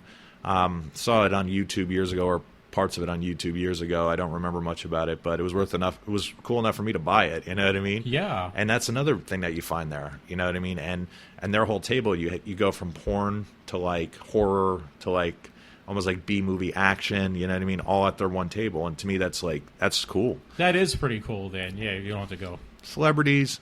They're not, for me, Wasteland is not a big guest. Okay. I don't go there to meet guests. Last year, my friends went there, last time they went there because they had a Day of the Dead reunion. There's people that have never appeared there from Day of the Dead that they wanted to meet and stuff, so that's fucking awesome. I'm glad they went to meet. Me, I met, the last person I went up there to meet, not counting David Gregory from Severin, because I found out very briefly beforehand that he was going to be there. Okay. But then, after I had my friend introduce me, which was awesome because I love David Gregory. He's a really nice guy, and I love his company, and his one movie, Theater Bizarre, I think is really good. It's an anthology movie, awesome flick. But the last person I really meant to, I went there to meet was Erin Brown, who is Misty Monday. She, you may know her from, she does all those movies that are Playmate of the Apes, Bat Babe. Yes. Yeah, Bat Babe. I think Alternative Cinema may have put them out. Okay. It's the softcore shit, you know what I mean? Yeah. Well, she did a movie. I do like her. She's done some modern stuff like The Lost, Jack Ketchum's The Lost, and Lucky McKee's Sick Girl. She was in for the Masters of Horror. Oh. But I knew her from Duck, the Carbine High Massacre. And I recently found that at a horror convention. It was the only time I ever saw it. I got it for $10. Yeah. So I had her. She signed it for me, and I got to meet her. And then it was cool about just by chance, about a month later or 2 months later, the director of that movie, Bill Hellfire, was going to be at Severed. So I got to meet him too, and he signed my duck too. That's really cool. Yeah. So that was two people. I mean, I didn't. That was the thing. I went when they announced Erin Brown was going to be there. It was just really cool to get to go to meet her, and she was super sweet and super nice. And she asked me, she goes, "What was my name of my character in that?" And I'm like, Jesus Girl. And the one dude, I can't remember his name, but he's always there at the Bills Above table. He just turns to me, he's like, Bible Girl. And I'm like, yes, that's right, because they don't have real names in the movie. They're just like Bible Girl, Spam Kid. You know. What was her name? I'm sorry. What was her name? Because I think her name is Erin Brown, but she went by Misty Monday. Misty that's her stage name, Misty Monday. Okay, because I'm thinking of somebody else then too, who goes to these horror conventions.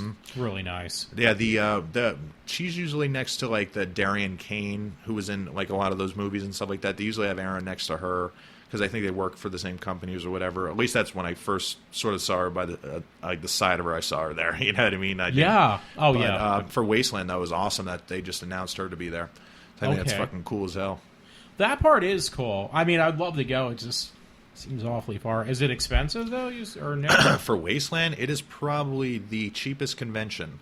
Okay. To stay there, if you stay at the Holiday Inn, it usually costs, I think, like $230 for 2 nights to stay at the Holiday Inn. If you stay at one of the other hotels, it costs about 60 to 70% of that. Okay, that's not bad. Not bad. The gas to get out there, the food while you're there, you know what I mean? If you're smart and you know how to balance your, meals a little bit, you should be good. No, for $200, $300, I think you should, round trip, I think you should be good. That's not bad. But what about to get into the convention, though? I think it's, for a weekend pass, they sell early bird tickets for like $35. Okay, that's not bad. That's for 3 days, and then it goes up to, I think, the day at the door, it's $50. Yeah. Day of event, it's $50. So, I mean, I pay $50 when I walk there. I walk right up.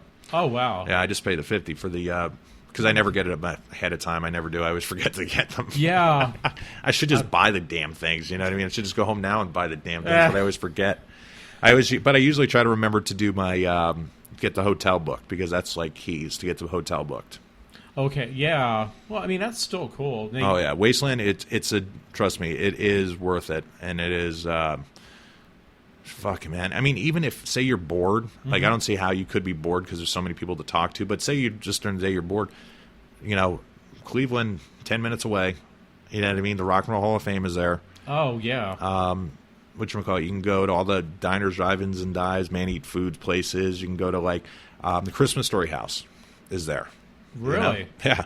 So if you want, you know what I mean, you can go to those type of places, But no, I just think Wasteland is just absolutely, it's filled with people that you want to be around, and I like the fact too they're drawing more people in.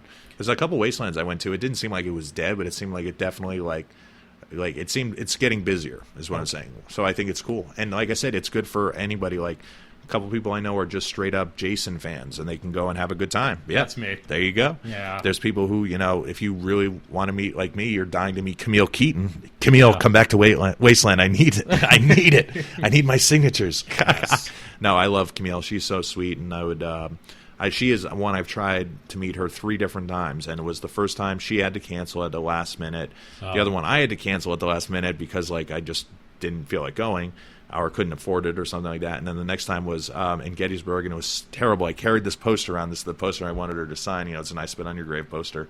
Oh, okay. And I carried this poster all the way down there with my buddy Kyle, and we were walking around looking for her, and finally ended up talking to somebody. They're like, yeah, she's at this table. We ran over there. She had just been gone. She had left early, and I was like, But that was cool. I got to meet and say hi to David Hess, who has recently passed and everything. But I'll eventually meet Camille. So I'm just like, bring Camille back to Wasteland. That's all I want. You actually, you brought up a question to me, too, because I noticed this. I know, like, some conventions I go to anymore, maybe not with the horror as much, but some of the conventions, the people seem more distant from each other. Like, my big thing when I was growing up, besides horror, was science fiction, Doctor Who, and, like, the fans that were back in the day when I was growing up, people like you didn't even know, you would end up bullshitting about everything except what you came to the convention for. And nowadays, it's like people are like fanboys for a lot of this, whatever you're into. And they seem more distant from each other. Like the other night, I actually went and seen in the movie theater, they had the newest Doctor Who in the movie screens. And it was like, it was sold out almost. But those people don't want to be bothered with. They don't want to talk to you. They keep their distance. You're going to have, that's the thing. That's the reason, Star Wars, when I left Star Wars, everybody was talking about Star Wars out in the hallway. You know what I mean? Yeah, I was the weirdo who was just like, I got to get home and took off, you know what I mean? Like, but no, I'm just joking. But no, I get what you're saying. Like, it's... Like when you go to your the thing... I think you'll find, it could have just been a rough crowd that you were with, you know what I mean? Or maybe a more distance crowd. But like... I've never really had that problem of having anybody, because I can usually bullshit with anybody. Yeah. And I mean, I know there's certain people that like would be like, well, I'm just trying to talk to this, this person. You know what I mean? Like, yeah, it's fine if somebody doesn't want to talk to you. Don't want to talk to you. You know what I mean? Whatever. That's their issue. I mean, that's their loss. I should say. Yeah. If they don't want to talk to me, that's their loss. No, I'm just joking. No, you're right.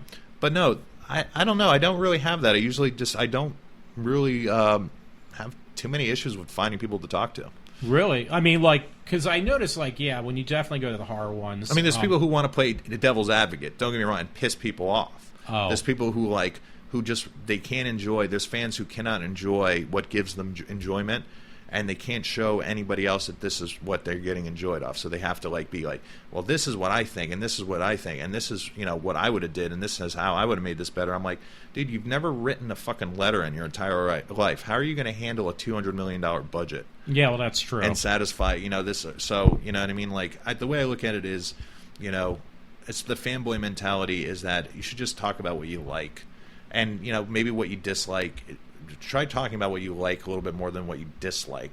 Talking to the fanboys. Well, it yeah, seems that's like true. most people are into what they dislike. Yeah. It's kind of like people who I know who watch The Walking Dead, who all they do is want to bitch about The Walking Dead and what they don't like. But I'm like, do you watch it religiously every week, but you spend 90% of the episode bitching about it? Well, I still like the show. Well, tell me what you like about it. Yeah, well, that's true. Yeah, that's the conversation I want to have. I don't want to. Maybe 1 out of every 5 conversations will be a bitching conversation that I can't stand what they did with the new X-Men movies or with this. But I'd rather talk about like stuff like what your common interests be like. Hey, man, what are you into? Blah blah blah. Well, that's the thing. Well, Walking Dead is probably obviously different from the graphic novel, but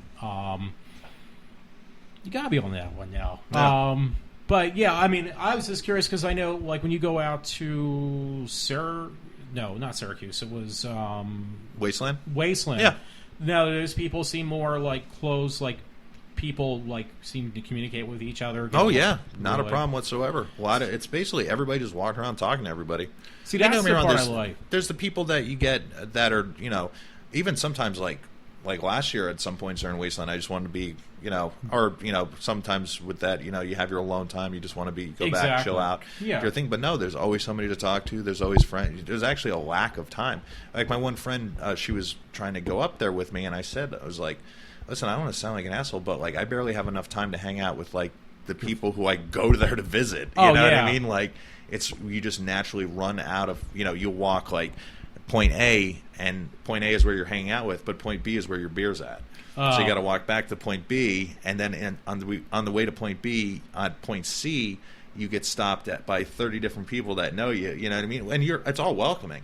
It's not like you're rushing past anybody, but that's kind of the way Wasteland is. It's more I can't think of the term, but it's more informal, I guess you would say, like that. It's not like this is the certain time you do this and this is the certain time you do that. Oh yeah, the conventions do. Comic conventions do that. Everything's etched out like when things are taking place. Hey, and it like I said too, and it's even like Mr. Hush, which is nothing like Wasteland. Mr. Hush was promoted as being a family-oriented event that you take your family to. Wasteland is not promoted as a family-oriented event at all. They don't discourage children. Yeah. I mean, they don't ban children, but they strongly say that there's like porn here, and there's porn stars here, and there's adult material here.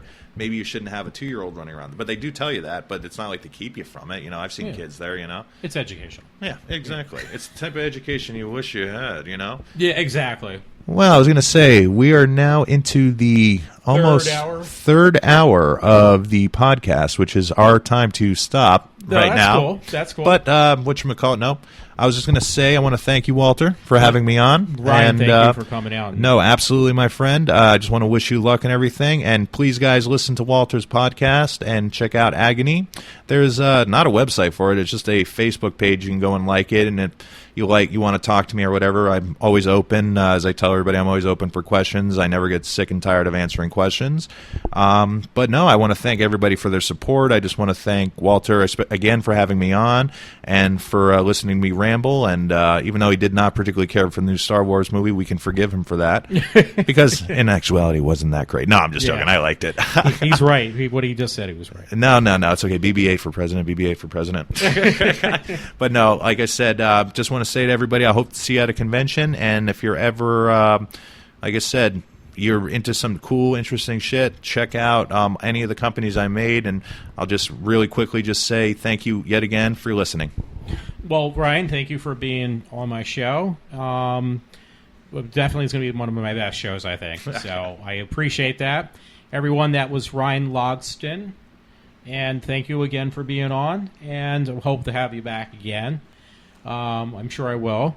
And, well, right now I'm signing off. Thanks again, folks. This is iWalter.